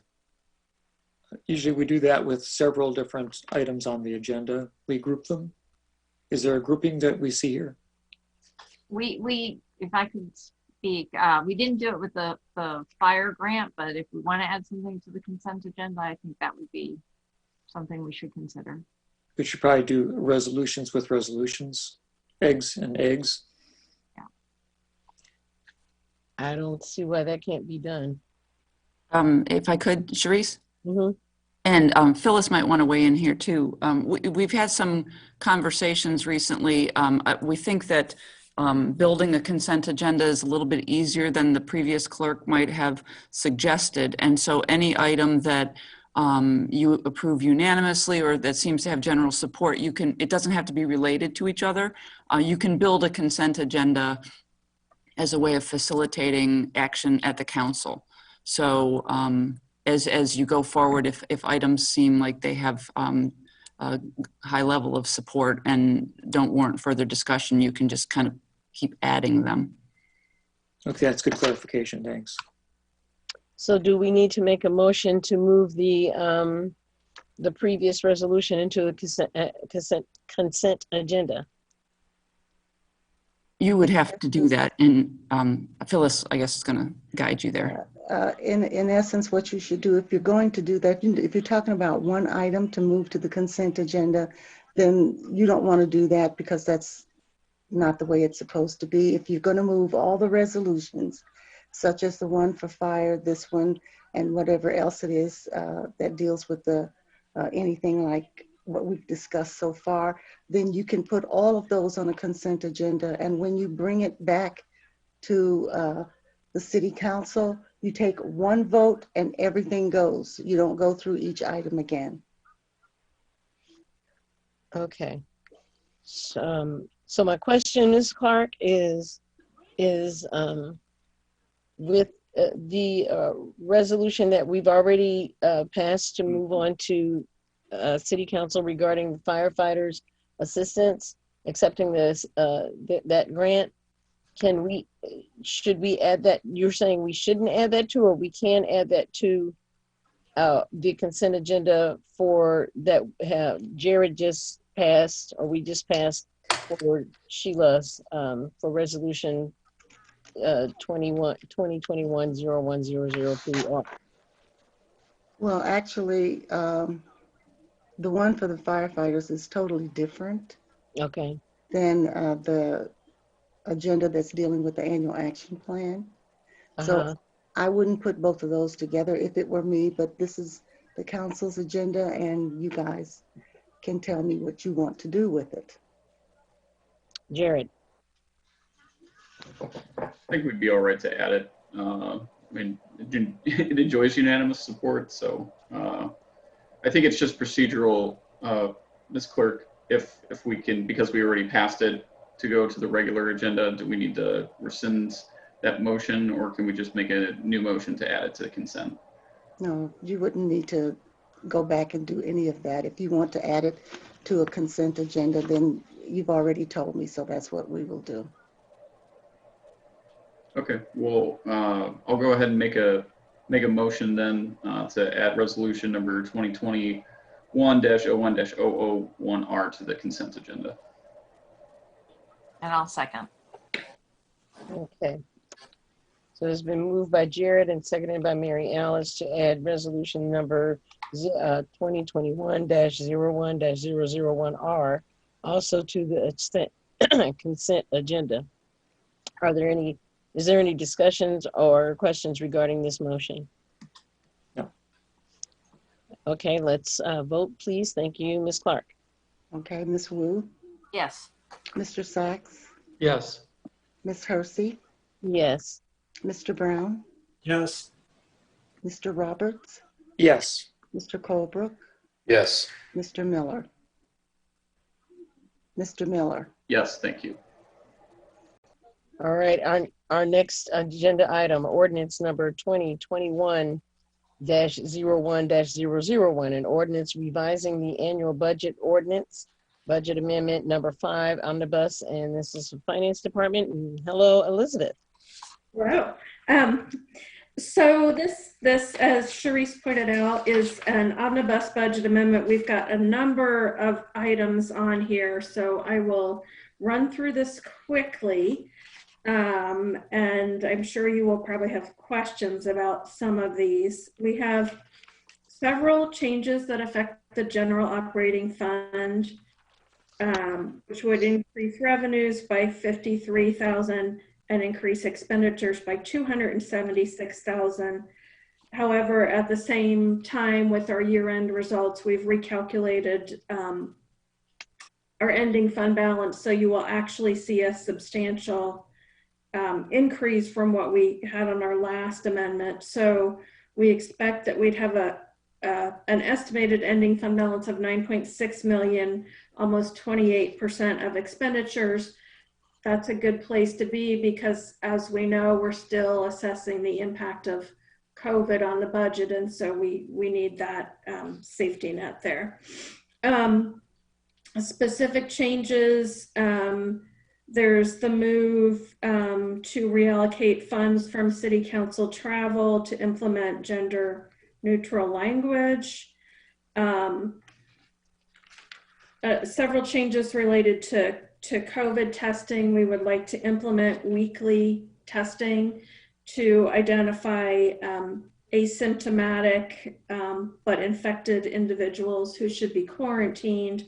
And this is all in the interest of reducing spread within the workplace to keep our employees safe. The Public Health District has made rapid tests available to the city at no cost, but there are some related costs for PPE, waste disposal, and items like that. So we've estimated that to be $5,500 that would get us through the remainder of the fiscal year. We've also been exploring with the University of Illinois using their saliva test. And we've included $25,000 here that could be used at least to begin an arrangement with them. I think that it's likely we'll probably end up doing some of each, because some will work better in some circumstances. One might work better than the other. In the fire department, we're requesting an increase of about $167,000 in overtime. That's a very large number. They've experienced an unusual amount of overtime, partly related to duty injuries, but also related to absences because of illnesses or exposure to COVID. And as you know, firefighters work 24-hour shifts, so there's a substantial cost. A typical 24-hour shift on overtime is about $900. The department already made a good effort to reallocate funds from other line items, and they've reallocated about $53,000 from other personnel lines to supplement their original overtime budget. So the next item, we are requesting $5,000 to hire a professional grant writer to apply for a SAFER grant. And SAFER is a federal program, Staffing for Adequate Fire and Emergency Response. We've talked in recent years multiple times about staffing in the fire department and the fact that we are experiencing a lot of overtime, which is not only a cost issue, but it's also not necessarily healthy for our firefighters. So this is an opportunity for us to get 5 additional positions funded for a 3-year period, and we can then more fully assess what the impact is on overtime with the additional staffing, but it should substantially reduce overtime. So the cost for the grant writer is $5,000. As Chief Loss mentioned earlier, the Assistance for Firefighter grant that you moved to the next agenda, that would also require an adjustment to the budget. We would also receive an Illinois Arts Council grant for $9,900. And those are the changes in the general fund. In the capital improvement fund, we're recommending an expenditure of about $31,000 to equip city facilities with some new technology that would improve indoor air quality. This would be integrated with our HVAC system and would reduce the potential spread of COVID and other airborne infectious diseases. In the motor fuel tax fund, there's a pretty simple change, just to shift $5,000 between 2 different capital improvement projects. That's necessary because the city requires that any change that changes the budget for an improvement project by more than 10% has to come to the city council. In the vehicle and equipment replacement fund, we would rebudget 2 items that were in last year's budget, but just because of timing, those items didn't happen last year. So this would include a system for backing up police body camera data, which would be $15,000, and then some AED defibrillator units for the fire department at about $26,000. In the CD special fund, just minor changes related to administrative costs for some of the other grants. And in the CD grant fund, the emergency solutions grant requires some budget changes. That's about $194,000. CDBG CARES 3, which is $270,000, sorry. And then also CDBG and home funds that we would receive in any normal year would be rebudgeted from last year to this year. That's just a matter of timing. Grants don't work on fiscal years. And so sometimes depending on how quickly we spend the money, we need to shift it between budget years. So again, general fund estimated fund balance at the end of this fiscal year would be almost 28% of expenditures. So we're recommending that you forward this to council for approval, and I'm happy to answer questions. Are there any questions for Elizabeth? Mary Alice. Elizabeth, so thank you. And I know that the chief is also involved in trying to understand a little bit better about the overtime for the fire department.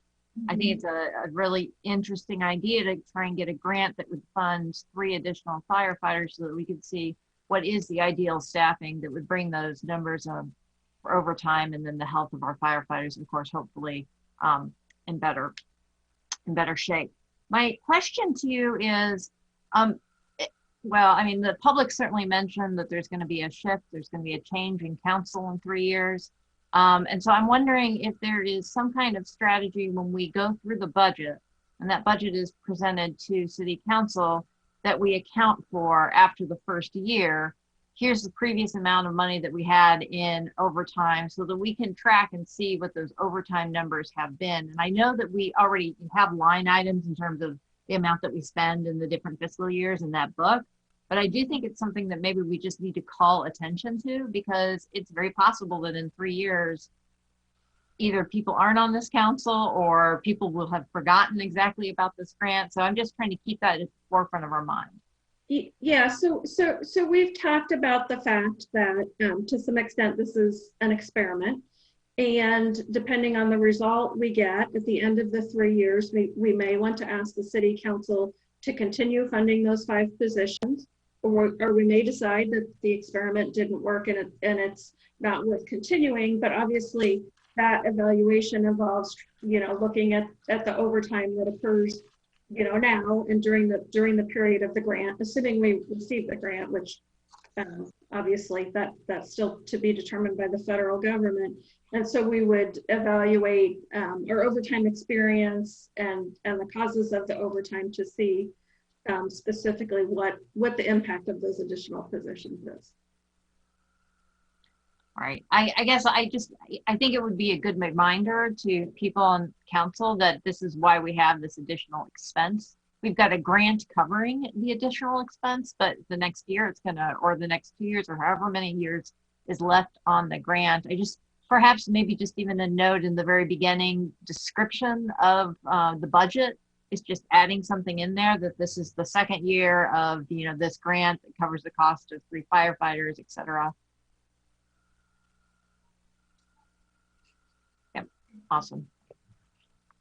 Dennis. Yes.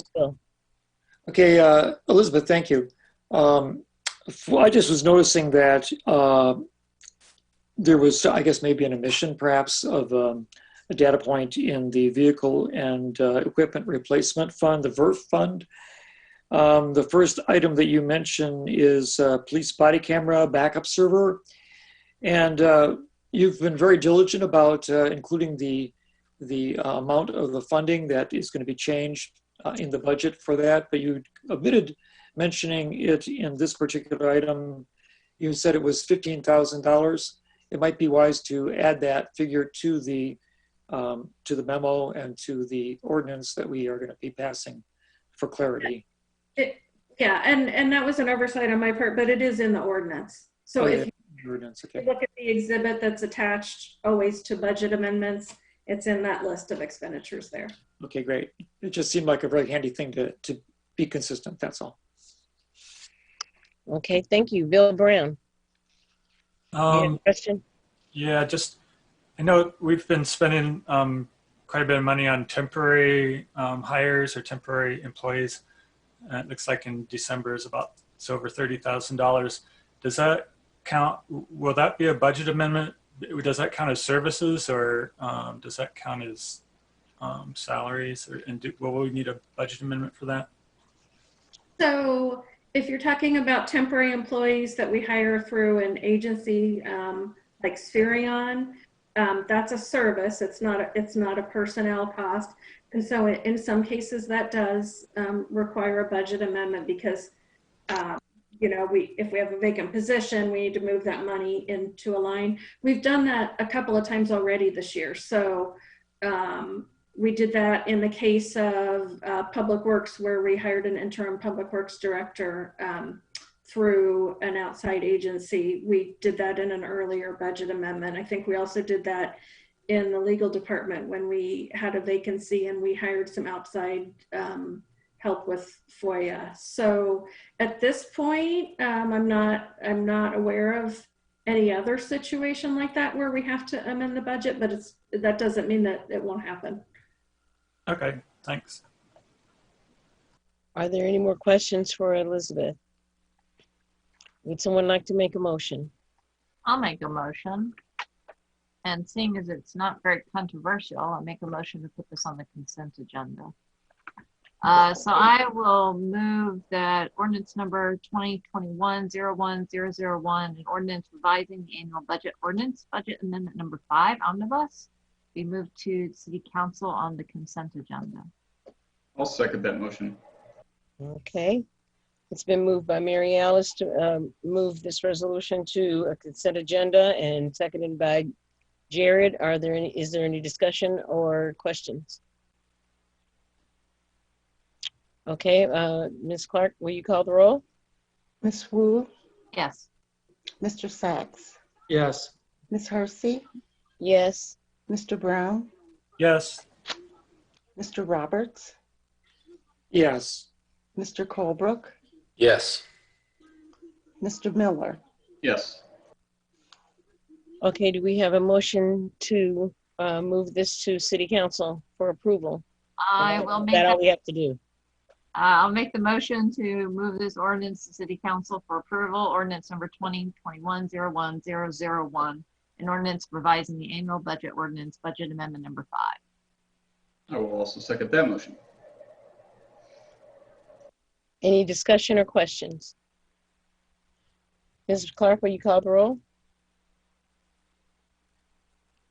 Yeah, I will just a sec, but you guys don't have to move this a second time like that. Oh, If you okay. go to the consent agenda, you can make you're saying that you're going to move it there for an approval. Okay. For passing in the first place, okay? Okay. Okay, Ms. So Wu? we don't have to do. I withdraw my motion then. Okay. Okay, so that's fine. Then moving on to the next agenda item. Amending our resolution number 2021-01-003R, the resolution amending the City Council and Committee of the Whole rules. Is anyone speaking to this? I don't know if Jared or Dennis want to, but I'm happy to if they don't want to. On their behalf. I can briefly introduce, and Carol, we can go over what we ended up on. Okay. So just for the public's reference, this is one part of two parts of changes to the council rules, basically to add a formal item to the agenda, allowing council members to respond to public comments and or make unrelated comments to public comments, announcements, and things of that nature, where we don't have a formal process to do so, even though it's informally allowed in our rules. And we debated this at a committee of the whole meeting a couple of times. And then with some work with city staff, we've come up with the final language that has legal approval for how it's going to go down. And to Dennis and my opinion, it meets what we were intending to do with the ordinance. We did take into consideration the limitation for 3 minutes, and then only allowing a single 30-second response at the end from individual council members if so chosen, so as to keep with the brevity of moving along the meetings, in addition to placing the agenda items as it was suggested differently on council and committee meetings. Yeah, and I could say that for the committee of the whole, the agenda item will be right after the public input, and in the council meeting, it will be at the end. I think the opposite. Yeah. The opposite. Oh, I mean, okay. Right after public input at council and at the end of committee. Okay, thanks. Yeah, I did forget that. Bill Brown had his hand up first. Bill? Yeah, for clarification, we're voting on the second version that has the markup in it. Is that right?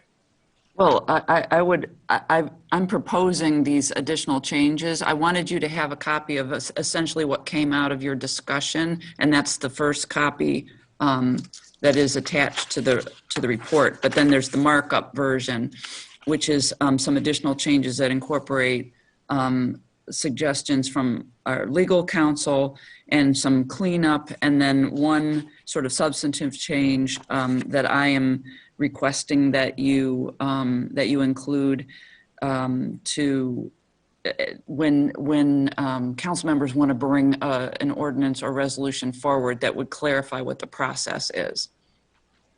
So I would prefer that you move the marked up version forward as the more complete. Okay, Bill, you want to? Yeah, I think that I like most of the language changes in the markup. There's the one part I don't think I agree with is Where is it?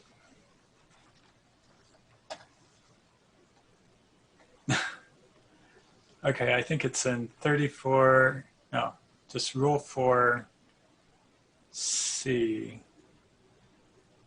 I'd like to retain the language at the end of that paragraph where it says, or in the case of public input on any matter presented during the public input portion of the meeting. This isn't just for online meetings, this is for everything, right? I think once we get back to in-person meetings, that's the way we always were able to ask questions of people. I think once we get back into in-person meetings, there'll probably be less people reading things and more people bringing issues that are in their neighborhoods and have information that we might need clarification on. I guess I'm confused, Therese. Okay, Mary Alice. Sorry. Bill, I'm confused in terms of the area because you said Rule 4. I don't see any markup in Rule 4. It used to be Rule 3, I think. There's Rule 3 that has a lot of markup. Rule 4 is debate limits. Debate limits. It says, I think it has 3 crossed out and 4, and says debate limits. Yeah. So which item do you want to keep? The only thing that I see here that's changed is gender neutral items. Are you in the marked up version, which is the second version that has, it's a red line? Page 9 of the memo. Paragraph C. Nothing in subsections A and B. Yeah, I was in the beginning part of it. Bill's talking about the part that says, or in the case of public input on any matter presented during public input portion of the meeting. So yeah, that's something I think I'd be fine with it if we left that in there, and then I think the rest of the markup to me is okay. So, sorry, I'll raise my hand.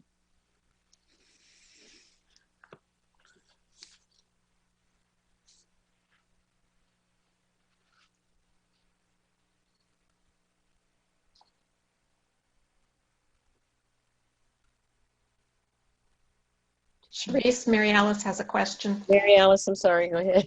Thank you. I'm looking at the thing too. So just for clarification, the marked up part that Bill was just talking about, that's what is one person is proposing as the change language, but then the portion before that that's also marked up is, where does that stand? I guess there's 2 documents it looks like here. There's 2 versions of this, and that's what I'm trying to figure out because I just read the first version, I guess maybe erroneously.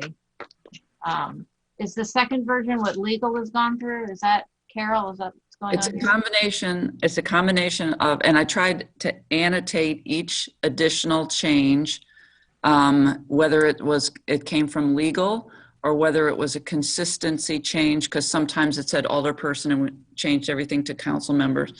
And then I had the substantive change to what is new rule number 5, draft resolutions and ordinances presented by council and committee members. And that's a substantive change about process for bringing ordinances forward from council and committee members. And then Bill noted the one additional one that I thought was clarifying, but I have no problem, you're right. I was thinking still of virtual meetings because it seems like, well, I feel like we'll be in virtual mode forever, but I'm hoping we won't be. So I'm requesting that when you move this forward, you move it forward with as many of the markups as possible. Okay, and so I did have a suggestion on the ones before, but trying to read through the second markup might actually address those 2 items. I mean, basically the 2 items was I felt like to be consistent in terms of how rules are written, we don't really give reasons or rationales as to why the rule is. We just talk about the rule, what it is. And so in rule number 3, originally it said to allow due process in acknowledging concerns of council members and concerns raised by the public. I felt it would be better to just start with council members will have the opportunity. And then, so I apologize if it's been suggested already to be changed. And then in the second piece that I was looking at was under topics considered appropriate are as follows. I was thinking that rather than just saying responses to past or current public input given in session or via email, we could just do comments on any past or current public concerns. Just make it blank. So those were my 2 suggestions as I read through this. Okay, Dennis, he had his hand up first, Jared. Well, so I'm wondering if we haven't all absorbed the changes that are being suggested by Carol Minton. Do we want to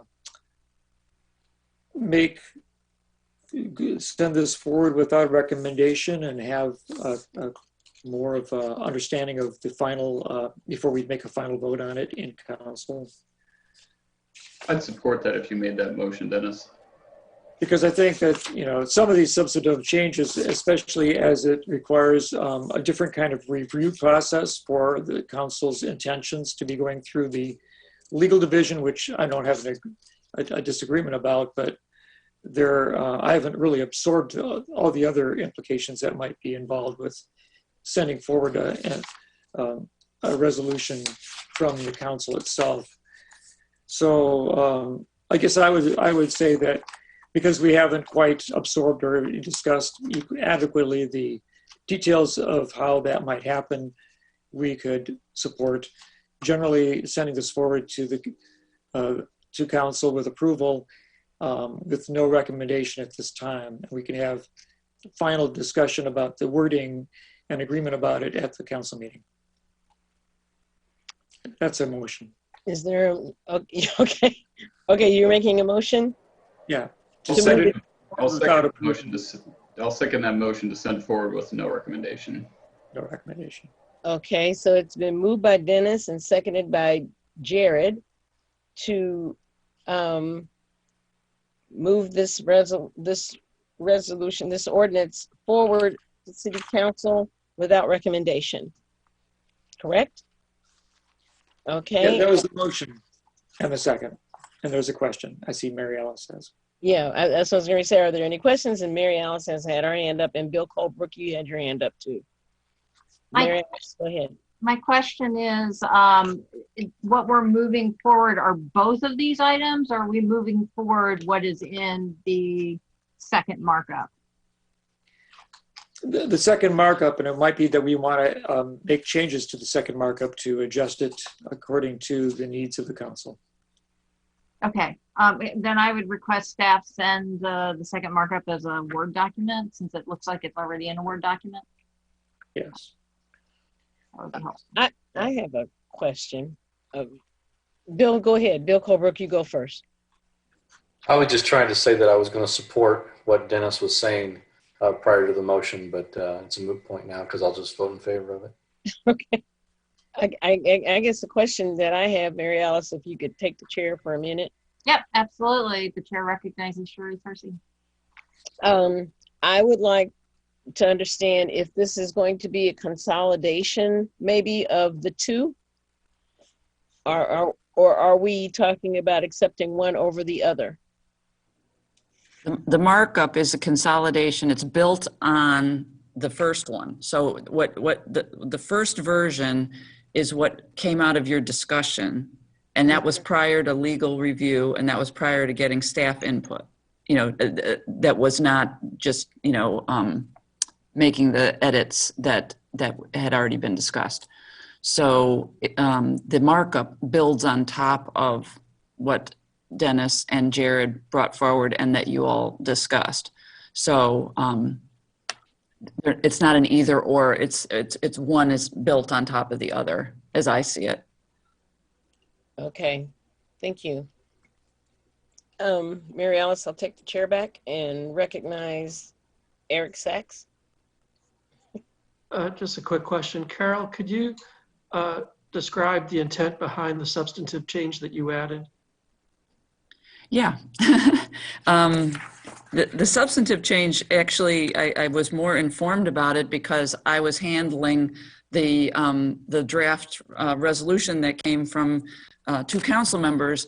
And from a processing perspective, you know, I felt that it would be easier if there was one consolidated version that made its way to the council with all the input from staff and legal prior to you seeing it, which is why I have the second half of the substantive part of the proposal, which is that you send it through the city administrator, send a draft of an ordinance or a resolution through the city administrator. However, there's nothing wrong with what Dennis and Jared did, but it needs to be understood that if you go that route and you haven't yet made your way through staff and legal, that it can really only be a discussion item, that you shouldn't be taking any kind of proposed action on an item that hasn't been through that review. So if you go the route where you go sort of directly to the clerk, that it can be a discussion item, or my preference would be that you come through the city administrator and you put it through all its paces, and then you wouldn't end up with 2 versions in front of you. Okay, Jared. And it may be, Carol, that we need to consider that separately from what we're proposing in our changed rules, because that's substantively different than the intention of the original changes that were proposed. And we're talking about process and not about council discussion now. So I don't know that it's appropriate to include it in what Dennis and I had sent. Now that I'm hearing that, because that's a completely different issue with a completely different discussion. Okay, I mean, it's your call. It's as germane as some of the other changes, but you know, the cleanup changes. But it's your call entirely. Dennis, what do you think? I think you do have a point. Yeah, what is being introduced is a new aspect that we hadn't really discussed about how process is done. What we're trying to do is make a public participation, responding to public participation possible for the city council. So how about if I do this, that I will send you the markup. I will remove the substantive change that I proposed. I will remove the item that Bill wanted to have removed as well. I will leave in the legal pieces and the consistency pieces, and then I'll send that to you as a Word document, and that's what we'll bring forward for consideration at the council. Does that sound okay? to me, it does. It seems a very responsible and a good response, yes. Bill Colebrook. I also just want to make a point that I appreciate the council. We're starting to use the consent agenda for items that are non-controversial because in the past we've passed these on from committee of the whole to the council. Then we end up traveling over the same territory that we did just 1 week prior. So now I anticipate when we get to the council meeting, we'll be able to pass those non-controversial things in a quick motion because we've already discussed them in council of the whole, which allows us to debate issues like this that actually need more time as opposed to debating all issues 100% of the time. So just want to make a quick comment. Okay, any more comments or questions? Jared. If that is, I just would like to pose a question to the motioner since we were motioning without a recommendation for approval because of those changes. But if that's not going to be considered in part of what we do, I would suggest to the motioner that we do send it with the recommendation for approval. Well, sorry, I'll say my turn. Go ahead, Mary Alice. No, but they're talking about their motion. I'll have my chance to have my comment. Okay, Dennis, did you have to have anything that you wanted to add to that because you motioned, you moved it?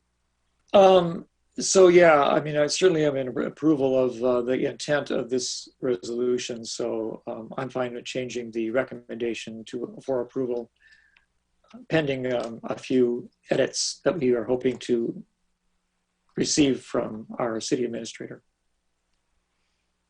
And I would second a recommendation for approval. Okay, so you want to change a recommendation for approval? Right. And I have a question. Mary Alice. So in that case, do other people have thoughts about removing that first part of that sentence under rule number 3, so that that sentence just starts with council members will have the opportunity to provide input, responses, communications pursuant to the following rules, and just leave out the first part? And then the second piece would be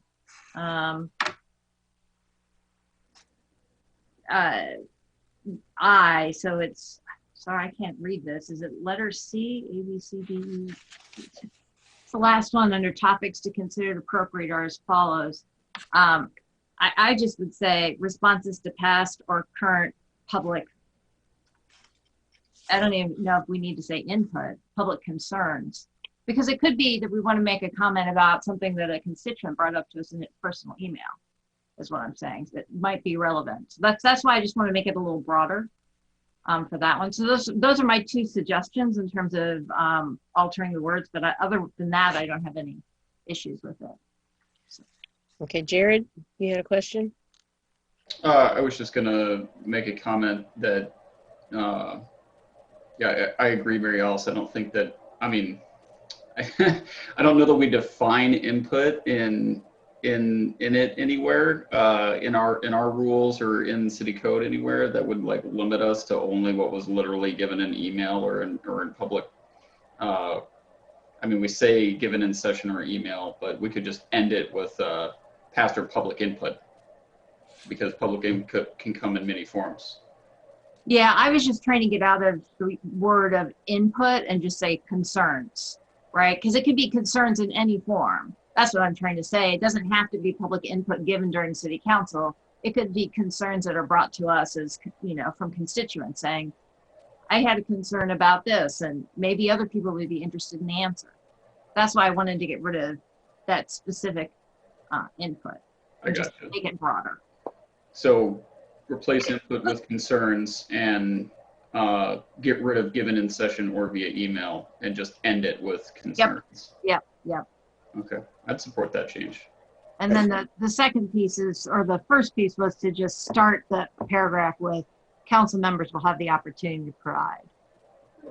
Yeah. Is to take off that first clause. Oh, I got you. Get rid of the to acknowledge concerns and blah, blah, blah. Right, because it's all these are rules in terms of how we operate. Yeah, I'd be okay with that, I guess. Yeah, I would suggest that you make then a motion to amend. Okay, I will make a motion to amend rule number 3 to begin with council members will have the opportunity to provide input, responses, etc., and remove the text previous to that. The second piece would be under topics considered appropriate are as followed. The text would now read responses to past or current public issues. Or wait, let me rephrase. Responses to past or current public concerns. Okay. I guess I'll second that then. I agree. Okay, it has been moved to be amended for Rule 3 and I don't know what part. And another, what's the other part, Mary Alice? It's C1. E1. It's E1. E1. E1. For it's been moved for amendments to be made to this resolution in those particular sections. Do I have a second? Oh, Dennis seconded. And yep. Okay, do we have any more discussion regarding the amended, edited version of this particular resolution? Okay, Ms. Clark, will you please call the roll? Ms. Wu? Yes. Mr. Sachs? Yes. Ms. Hersey? Yes. Mr. Brown? Yes. Mr. Roberts? Yes. Mr. Colebrook? Yes. Mr. Miller? Yes. Now, my other question now is, do we need to change the motion from without recommendation to approval and vote on that again? Ms. Clark? Yes. Okay. Then is there anyone that wants to make a motion to move the amended resolution to City Council for approval? I'll make that motion. Okay, it's been moved by Jared and seconded by Dennis. Sharice, could you state the resolution number? I'm not sure it's ever been stated in this whole discussion, just to have it on the record. I stated, let me see. It is resolution number 2021-01-003R, a resolution amending the City Council and Committee of the Whole rules.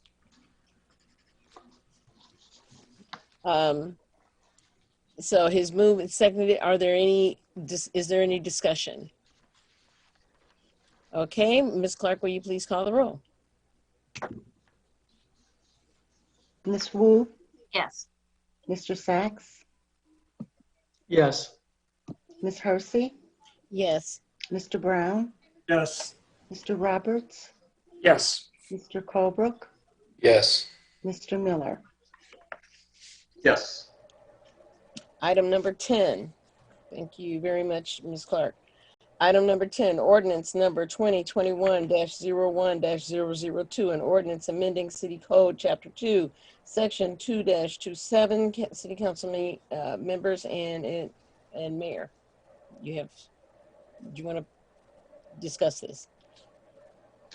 I guess I can introduce it, that this was the second part of the previous thing in order to affect the order change in the agendas.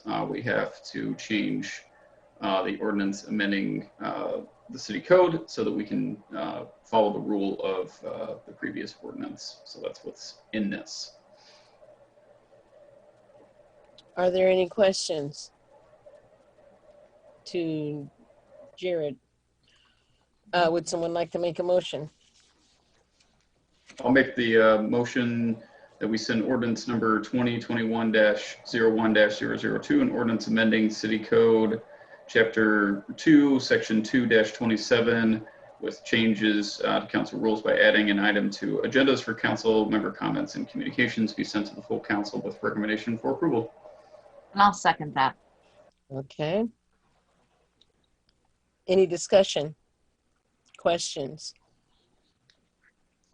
Ms. Clark, will you call the roll?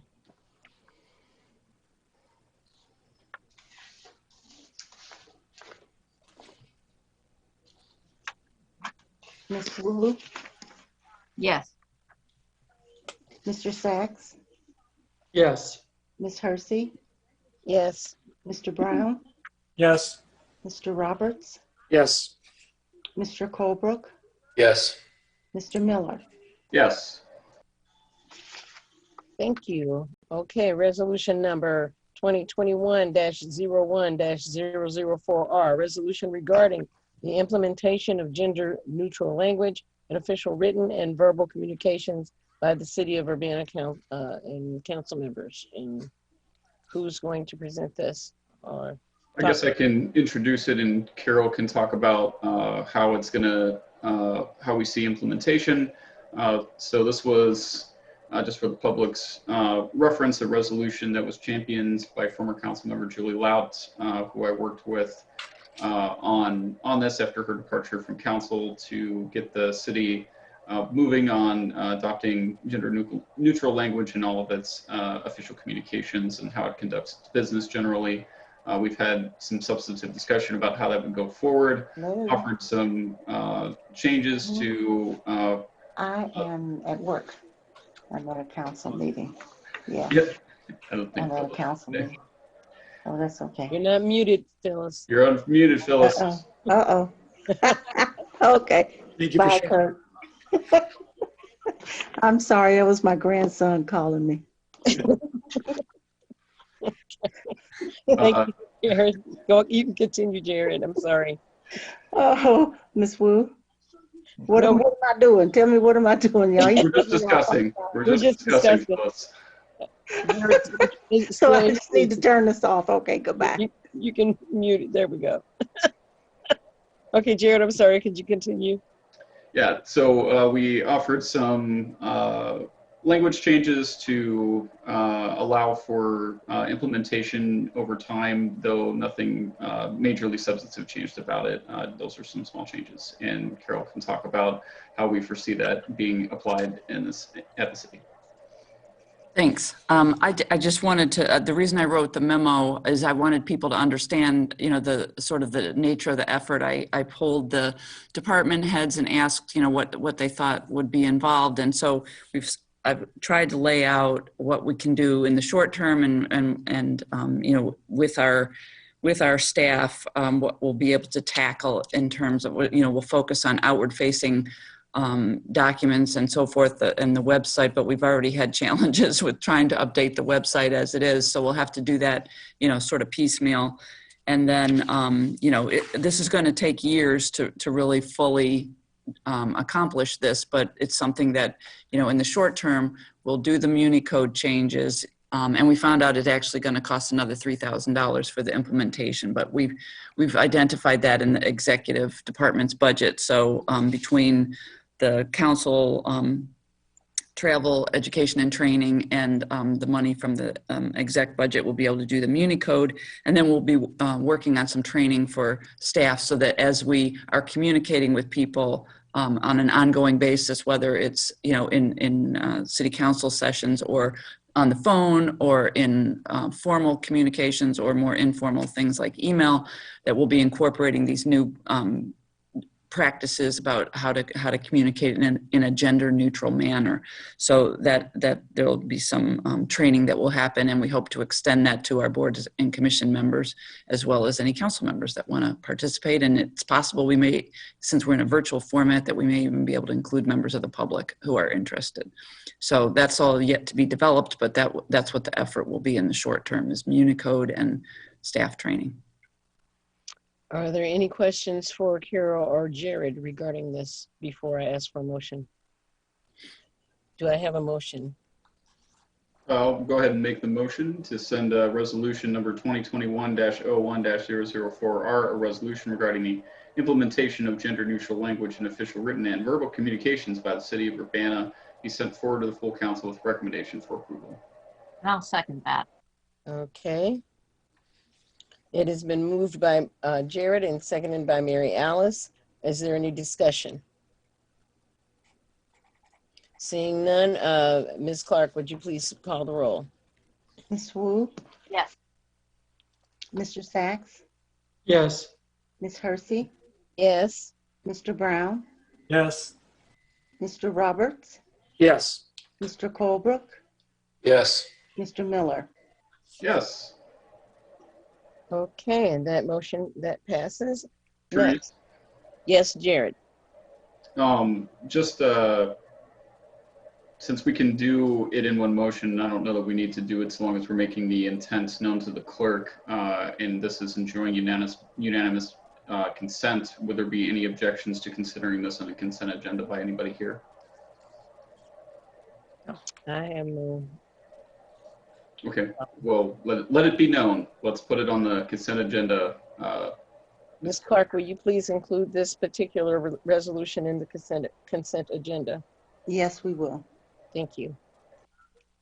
Okay, moving on. And the last number on the agenda, ordinance number 2021-01-003, an ordinance amending Urbana City Code Chapter 12, exceptions to the Human Rights Ordinance.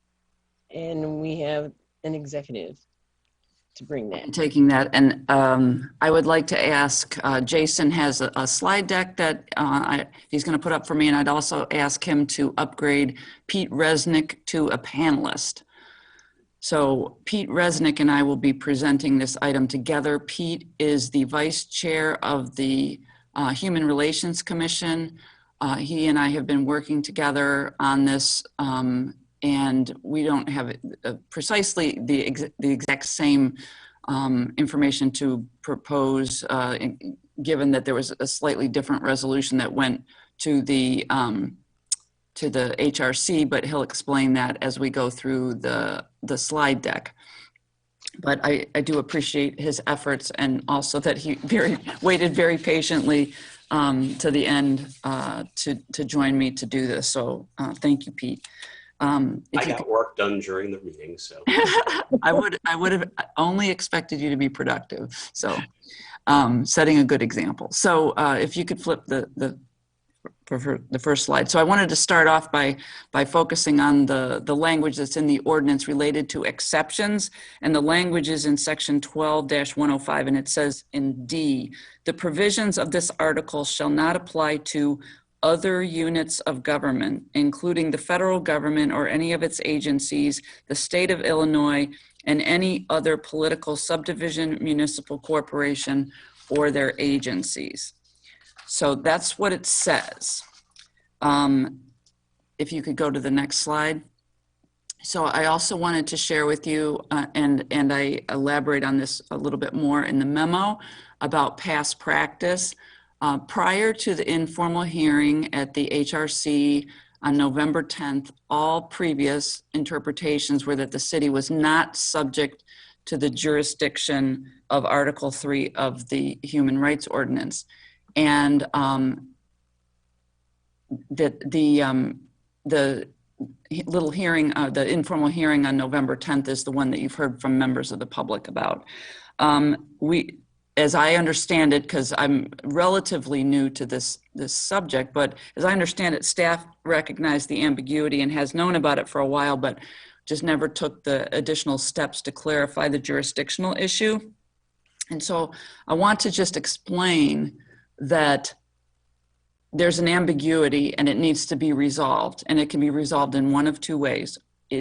Either the city itself is subject to the jurisdiction of the Human Relations Commission, or it is not subject to the jurisdiction of the Human Relations Commission.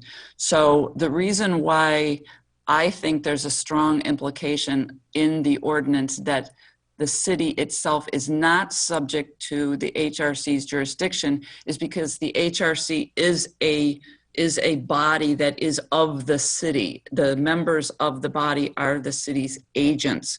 And if it was intended to be a completely independent body, it would have its own staff and it would have its own council. And because it is not structured that way, I think the strong implication is that the city is not subject to the HRC's jurisdiction. And now we'll flip to the next slide, and this is the one that Pete will explain to you because it has to do with what the HRC considered.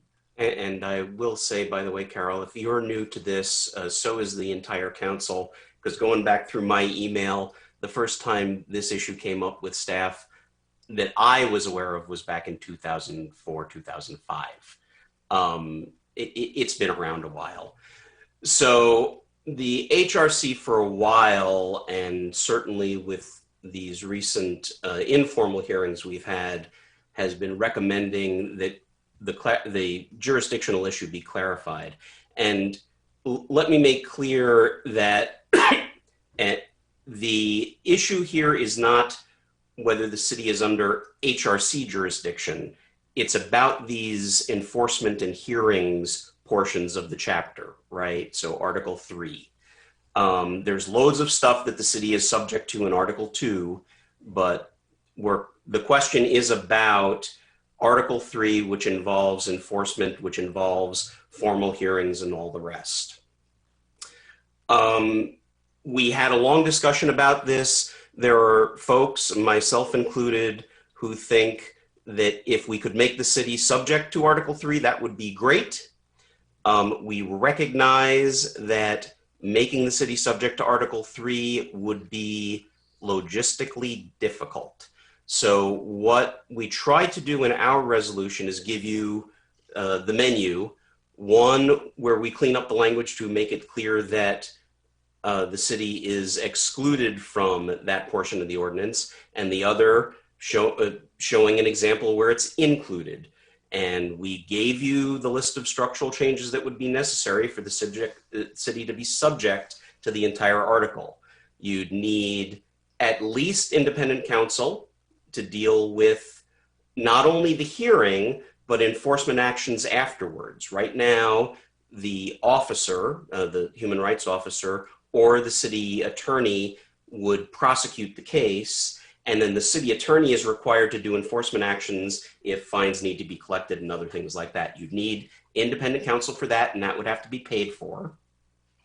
You would likely want some sort of independent staff. And we didn't even go down the rat hole of what happens if someone on the Human Relations Commission discriminates. That sounds like a nice bottomless pit. Mm-hmm.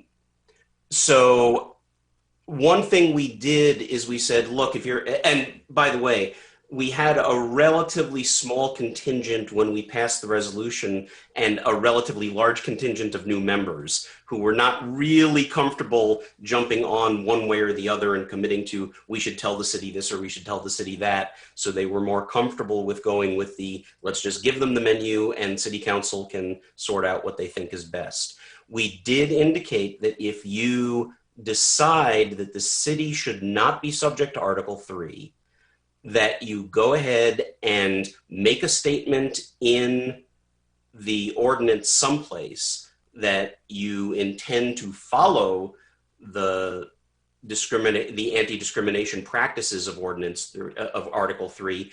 And if there is a report that the city has somehow not complied with that the commission, as part of its duties in Article 2, will consult with the city and try to figure out how to solve that problem. I can go into, if folks have questions, the history of the ordinance back to 1975 and try to explain where all this came from. But the current state of the ordinance, Carol, is spot on. It's exceedingly ambiguous, though it has generally been, every time the topic has come up, the city has decided, yeah, we don't know how to do that. We can't possibly be subject to this. So that's where we stand. Okay, and I have one more slide, and it follows on the last point that that Pete had on his slide, which is that in talking with Jared and Dennis, Jared and Bill Brown, they had recommended, so this is a recommended change to what I had originally proposed, but because these conversations were happening after the report had been submitted for the packet, I'm making this change more like in real time.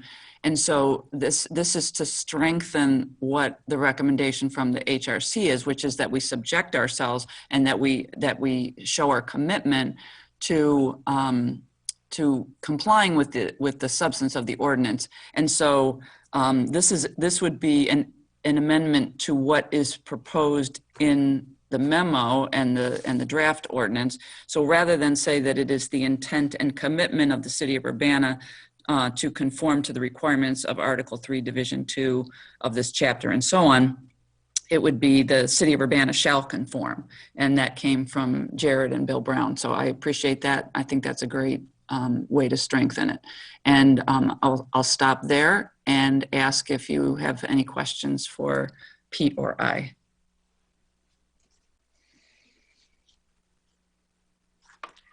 You're muted, Charisse. Yeah, Jared. Thanks, Charisse. Pete, so I'm a little confused. So did the HRC pass a resolution that offered two solutions to the problem? Yep. Okay. We basically said you need to fix this in one of these two ways. So we resolved that you fix this, please, but we did not come up with a direct recommendation to fix it one way or the other. Are you aware that we were only presented with one of those options? Yes. So okay. I understand that staff so were you all not, you all haven't seen the resolution that we passed because our Minutes haven't come out. It was yet. not included in our packet. So that's why I'm. If you like, I can quickly go over the highlights of if you really want to be included, part of our resolution, or I could email you out the resolution immediately if you want. Well, I mean, it might just be a question of where we're going here, because I don't necessarily have an interest in spending a ton of time discussing this when we haven't even seen the HRC's resolution on this. That clearly, you've made it clear we were given two options, and we're only being told we have one option by staff to consider. So, you know, I don't even see what the point of debating this is tonight, because that's a pretty important piece of consideration for me personally. Carol. Well, I mean, you clearly have two options. We're recommending one of them, and we're recommending it because the alternative would be to as I said, have a, in order to effectuate having the city subject to these processes of the HRC, you have to have a completely independent HRC, and you do not. So given the existing circumstances, in my mind, there's only really one option. Jared? So, I mean, my only response, Carol, is that, you know, I guess when we were talking about this over the weekend, it hadn't even crossed my mind that the HRC had proposed the alternative option, the resolution, or we would have been having a completely different conversation. And I think it would be highly unethical for the city staff to decide how the city gets to be held accountable by the HRO ordinance.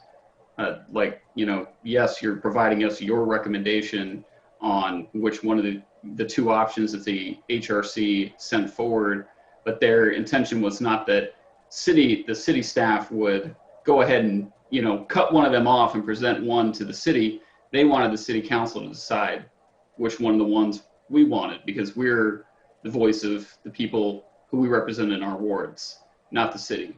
And the people who we represent need to be able to know what the other option was. It needs to come up for discussion.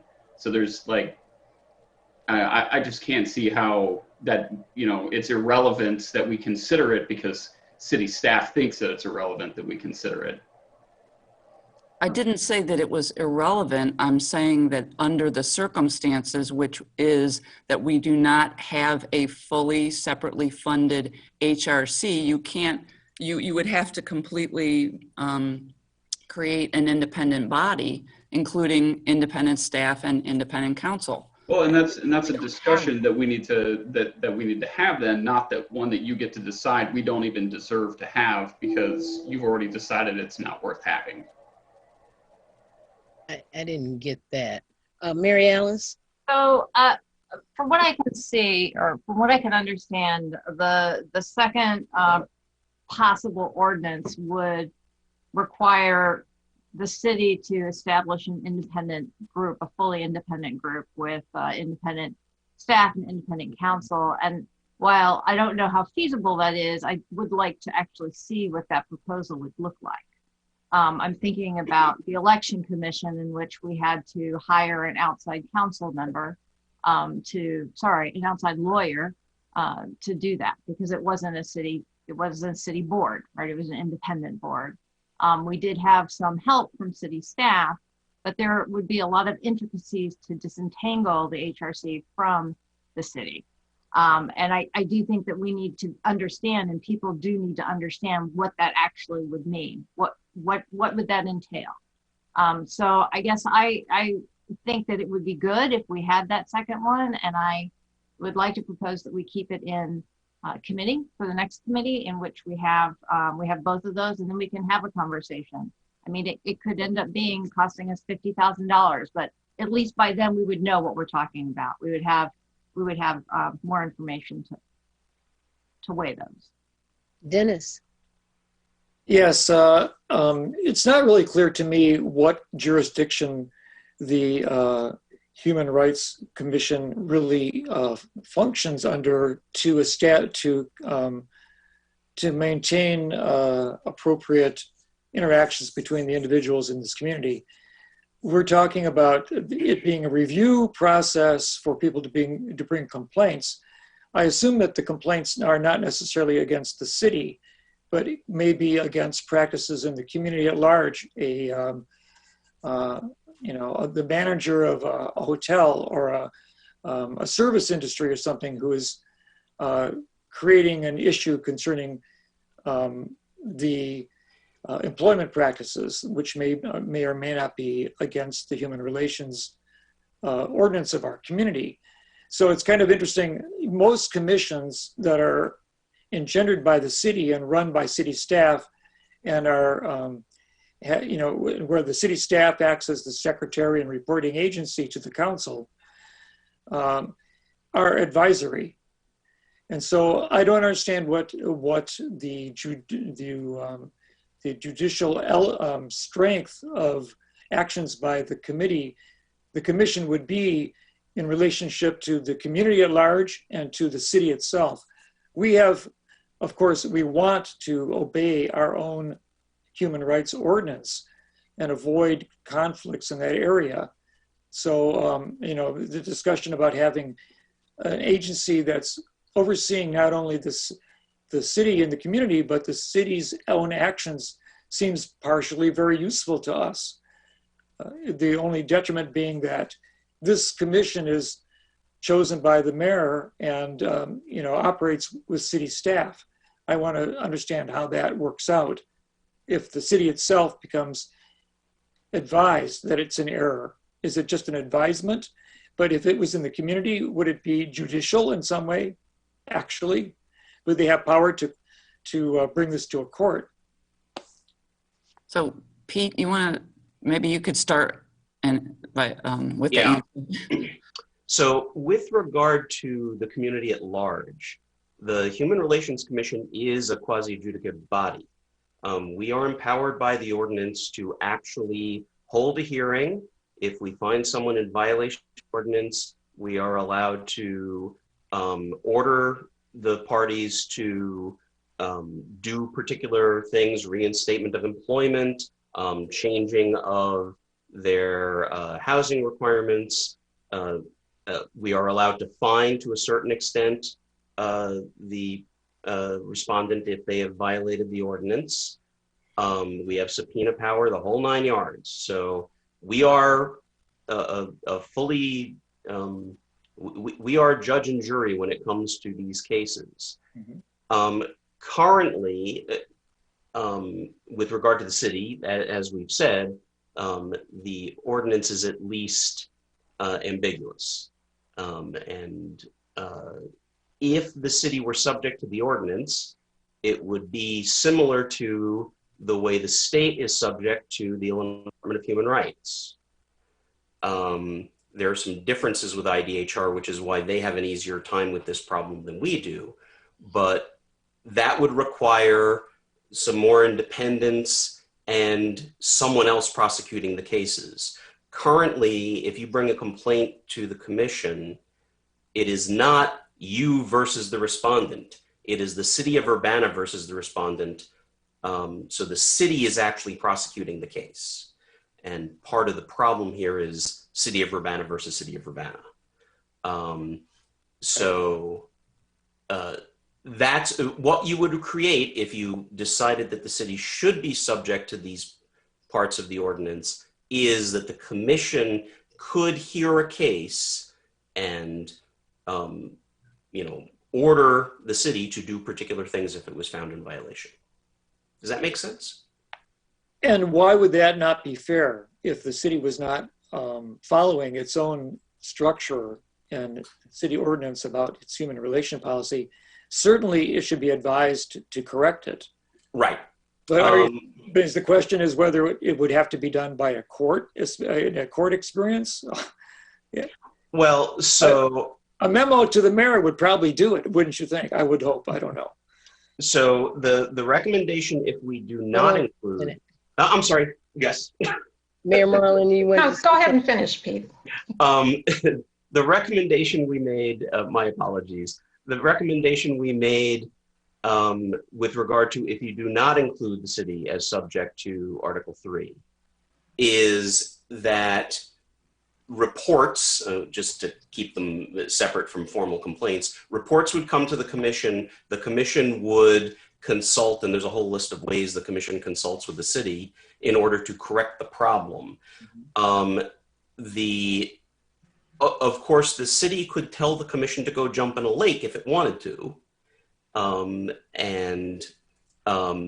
There wouldn't be any further recourse, except if you had an independent counsel. The independent counsel could then bring enforcement action in court. That would require the whole, they are subject to it. Okay, Mayor Marlin. Which is why the section 12, the language that says the city of Urbana shall conform to the requirements of Article 3 and so on, clearly and clarifies the fact that the city is subject and will follow this ordinance. And it should clear up the ambiguity that we've been experiencing, I think, for 20 years related to this ordinance. This is not the first time it's come up, but no one's ever wanted to deal with it before. And we have to get this straightened out. The idea of a separate board, a separate commission, the electoral board, using the electoral board as an example is it's not going to work at this time. In fact, it won't work at all. We have got to have a simple, straightforward way through this, and I think the language that was added here is the best way to go. Okay, Mary Alice, then Bill, then Jared, then Eric. So one of the things that I brought up with Carol when we were talking about this was, what is the recourse? So let's go down the road of, we say that the city is not subjected to Article 3 within this, but we also say that we shall adhere to the rules of the overall intent of the ordinance. Well, somebody could say, well, I don't think that the city is doing that, and I don't have any recourse because you're exempted from Article 3. And Carol, you had mentioned that a lot of stuff that's covered in our human ordinance is also covered by the state, but not everything, but a lot of things. And so the recourse in that part would be to go to the state. If the action isn't working, so this is what I'm just kind of proposing. The action of somebody brings a complaint and feels that the city is not in compliance, the Human Relations Commission goes and works with the mayor and tries to figure out a way that the city can make it work, and they correct it.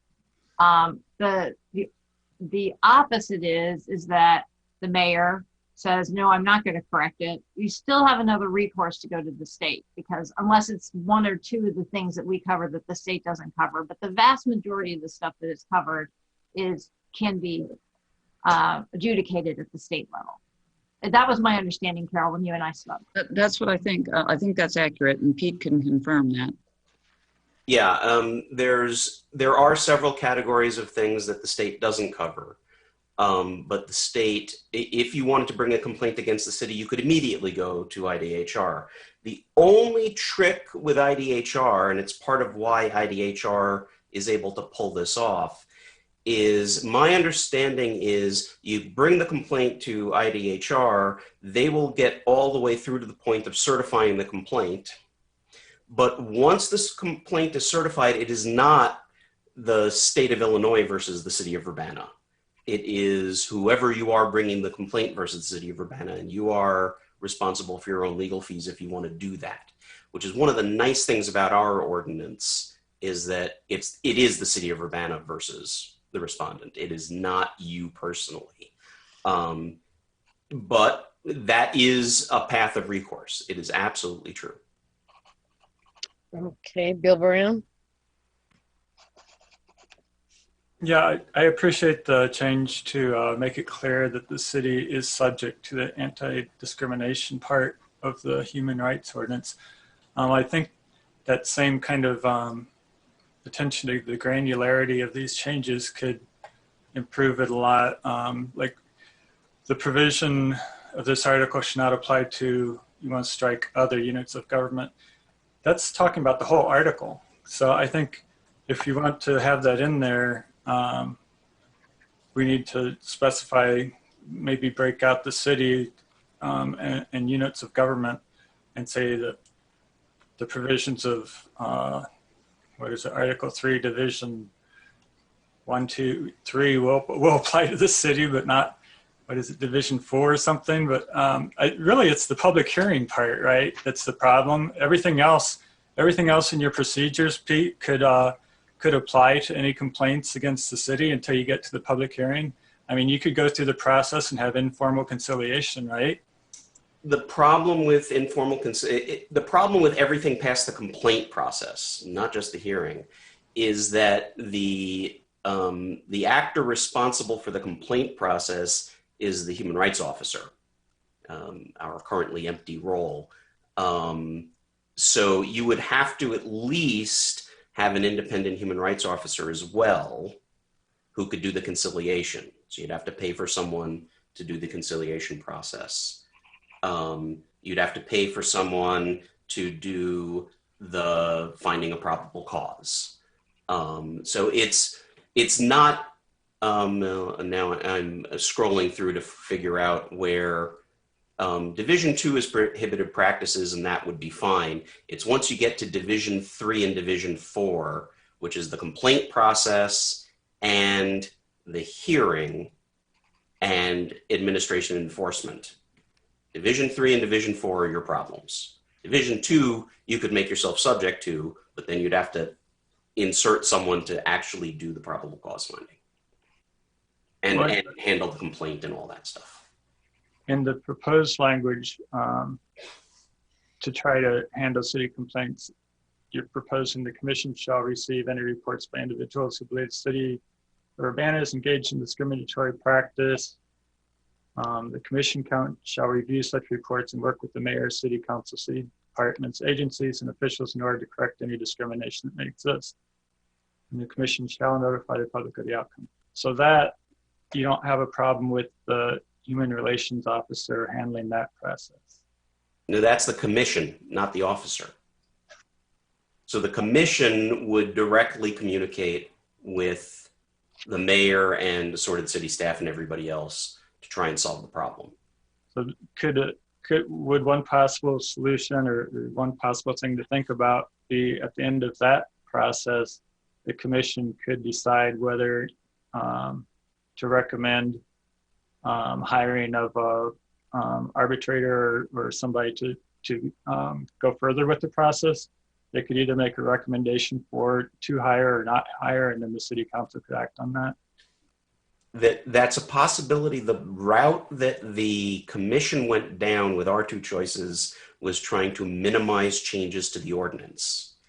And maybe that was not the best choice. You know, I'm the amateur lawyer of the bunch and the rest of them are more amateur than me. So we tried to go for least textual change. So our choices were go down the path you've just described, or go down the path of hire an independent prosecutor, hire an independent investigator, and what else did we have include? And an addition of a conflict of interest policy so that people knew how to make the call that, no, we have to remove ourselves and go hire external people. I think I'm leaning toward not going to the extent of hiring the necessary legal people to go through with the hearing, but I think that we could go a little bit farther than what has been proposed. So I'm leaning toward wanting to keep this in committee and examine what other solutions there could be with complaints against the city. Okay, Jared? And I would like to see the resolution that the Human Rights Commission passed. I'm going to defer. I'll take my chance, but I'm going to defer to Eric because he hasn't had a chance to speak yet. Okay. Eric? Thank you, Jared. So if the city is in the position of prosecuting itself, that would be a clear conflict of interest. That is the nature of the problem that we're trying to solve. And the other examples I can see of government trying to do this are things like inspector generals or ethics commissions, each of which would be independently staffed in order with a clear wall of separation between them and the jurisdiction that they have over the other parts of the government. And if we're going to consider that, then we would have to have cost estimates to go along with it. I would be willing to venture now that those would be prohibitive for the size of city that we are and the budget that we have. That would probably be very expensive.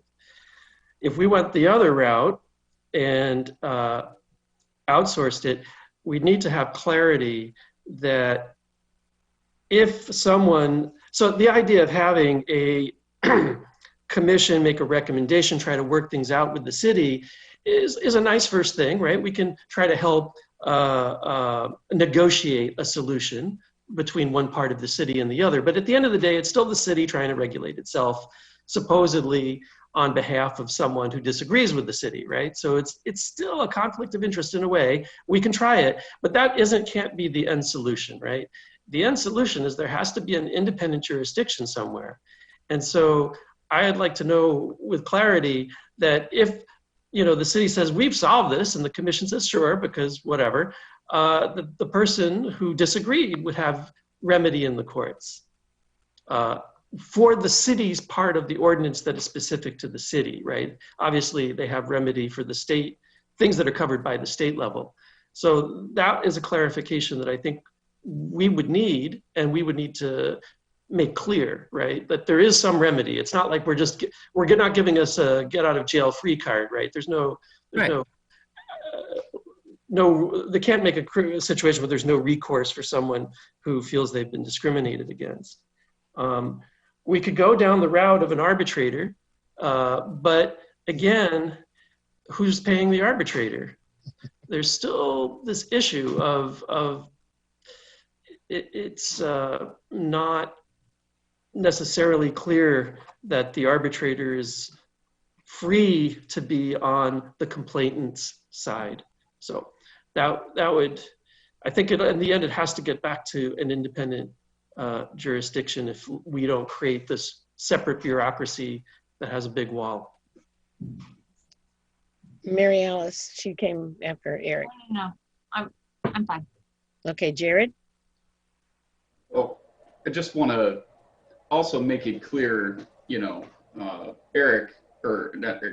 Pete, we would not be here having this conversation right now if we weren't currently trying to resolve this exact problem where the HRC has said that the city is doing something it finds in violation of the HRO ordinance, and the city said, we're not going to change what the HRC found was wrong with what we were doing. So right? Let me correct that, because no, that's not what we found. You have to remember that what the order of things that happened, and preface this by saying, we tried real hard to work out a resolution that was completely independent of the current case that is going on with the commission and the current complainant and respondents. This needed to be solved and has been needed to be solved in other cases for a long time. But what happened in the most recent case was that there was a finding of no jurisdiction and no probable cause. And when that happens, a complainant is allowed, so the commission has not even been part of it up to that point. When the officer, and in this case, it was assigned to the city attorney, when the officer makes a finding of no jurisdiction or no probable cause, the complainant can bring an appeal to the commission, at which point the commission assigns one of their own and two independent citizens to hear only on the questions of jurisdiction and probable cause. That hearing panel found in the most recent case that there was jurisdiction and there was probable cause. So the commission has not heard the case yet. The commission has not decided that there was or was not discrimination. All that's happened is that the panel found that there was probable cause to go forward with an investigation, which would be the next step, and that there was jurisdiction. And the jurisdiction question is the thing that this is addressing. So there was an appeal and a panel that found jurisdiction. The appeal panel found jurisdiction and found that there was probable cause for an investigation to move forward. Right. Okay. So it wasn't the HRC itself. It was the appeal panel. It was that, and the other correction was that even the appeal panel did not find that there was discrimination. They found that there was probable cause to have a hearing. Right. And that's where that process is stuck right now. Yeah, and that process has a couple of things going on. Yeah. So, correct. I would like to get your perspective really quick because I did research into this, and from what I understand is that both the Urbana Human Rights Ordinance and I forget what the name of the ordinance is that the Cook County Commissioners passed some years back, which actually cites our ordinance and their ordinance are the two most, liberal of all the ordinances in the state. They're actually more, they have stronger restrictions than even the state law does. Is that also your impression? I don't know the Cook County one, but yeah, we have one of the most wide-ranging classes of discrimination and approaches to the whole thing that I've seen in any ordinance. So I want people to understand that it would be a misrepresentation to say that a citizen has an avenue to seek reciprocity of whatever that they see has gone wrong through the state, because the state does not uphold itself to a standard that the city of Urbana has said that it does. So that's a misrepresentation of saying that citizens have recourse to go to the state to get the city to comply with its own ordinance, because our ordinance is more strict than state law is. So I want people to understand that that's clear, and that's why we're having this discussion. And I'm not advocating one way or the other at this point. I feel a certain way about it, but we need to have a discussion about what we need to do. And I'm just upset that it was not presented to us as options. It was, here's what the city thinks we need to do. We're not even really going to get into the other part of what came out of the HRC. And yeah, I'm upset about that. But I think that if there is consensus, I'm going to go ahead and make a motion that we keep this in committee, because we need to find out what was recommended and have further discussion about this. That's a motion. Bill Colebrook, well, we're not finished discussing, apparently. I just wanted to kind of echo what Eric had said earlier is option 2, we'll call it option 2, sounds really expensive. I don't know that the city has the money to fund that. I don't know if the city should be funding that if it's going to be an independent body. I want to hear where the funds come from. I want to know how the walls are constructed. I want to know, how this complete separate entity would be built. We hear week in, week out of how we're having a hard time getting volunteers for basically, for different commissions and panels. So yet this is another body that we're going to need, people to sit on. And I don't know that the city of Urbana is of the sufficient size to be able to do that. So I would like to see, kind of a comprehensive look at what the solutions are. I'm a little bit ambivalent, I guess, to what you were saying, Jared, about how this was presented to us, because going back to the slide, and I can't remember what the text said completely, but basically it said that if you're a municipal government, you're exempt, and we're a municipal government. So I'm having a hard time figuring out why we're even having the discussion, because it says right then and there that municipal governments are exempt. And so to me, with the way that rule is written, there is only one option right now, because there is no framework for option 2. Dennis. Yeah, I think that the text of that you're referring to, Will, is said that no other no other government, and I think they were talking about federal government or state government, but not municipal.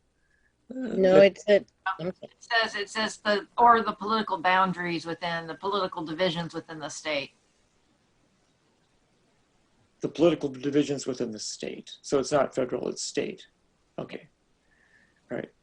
Well, you know, it's kind of hard to really absorb this rather complex problem. I didn't get a chance to even observe or listen to the meeting of the Human Rights Commission to get a sense of where the argument was being made and how that was evolving.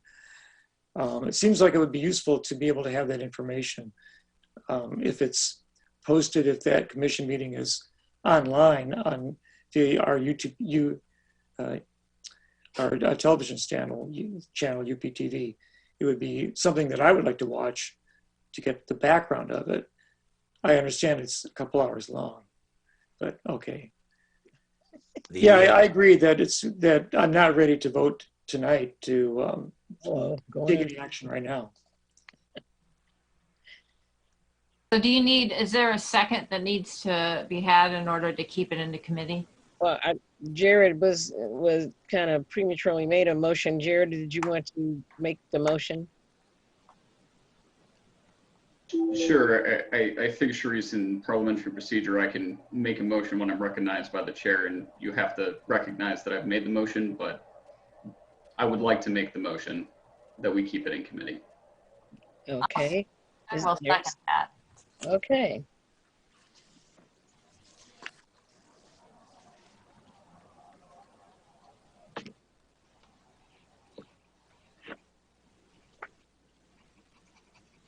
I would have gone around with the motion, Jared, but other people had their hands up. So, sorry.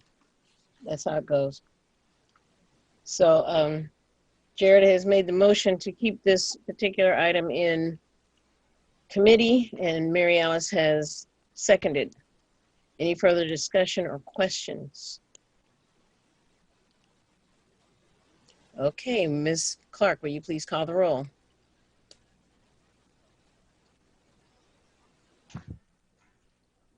Ms. Wu, Yes. Mr. Sachs, Yes. Ms. Hersey, Yes. Mr. Brown, Yes.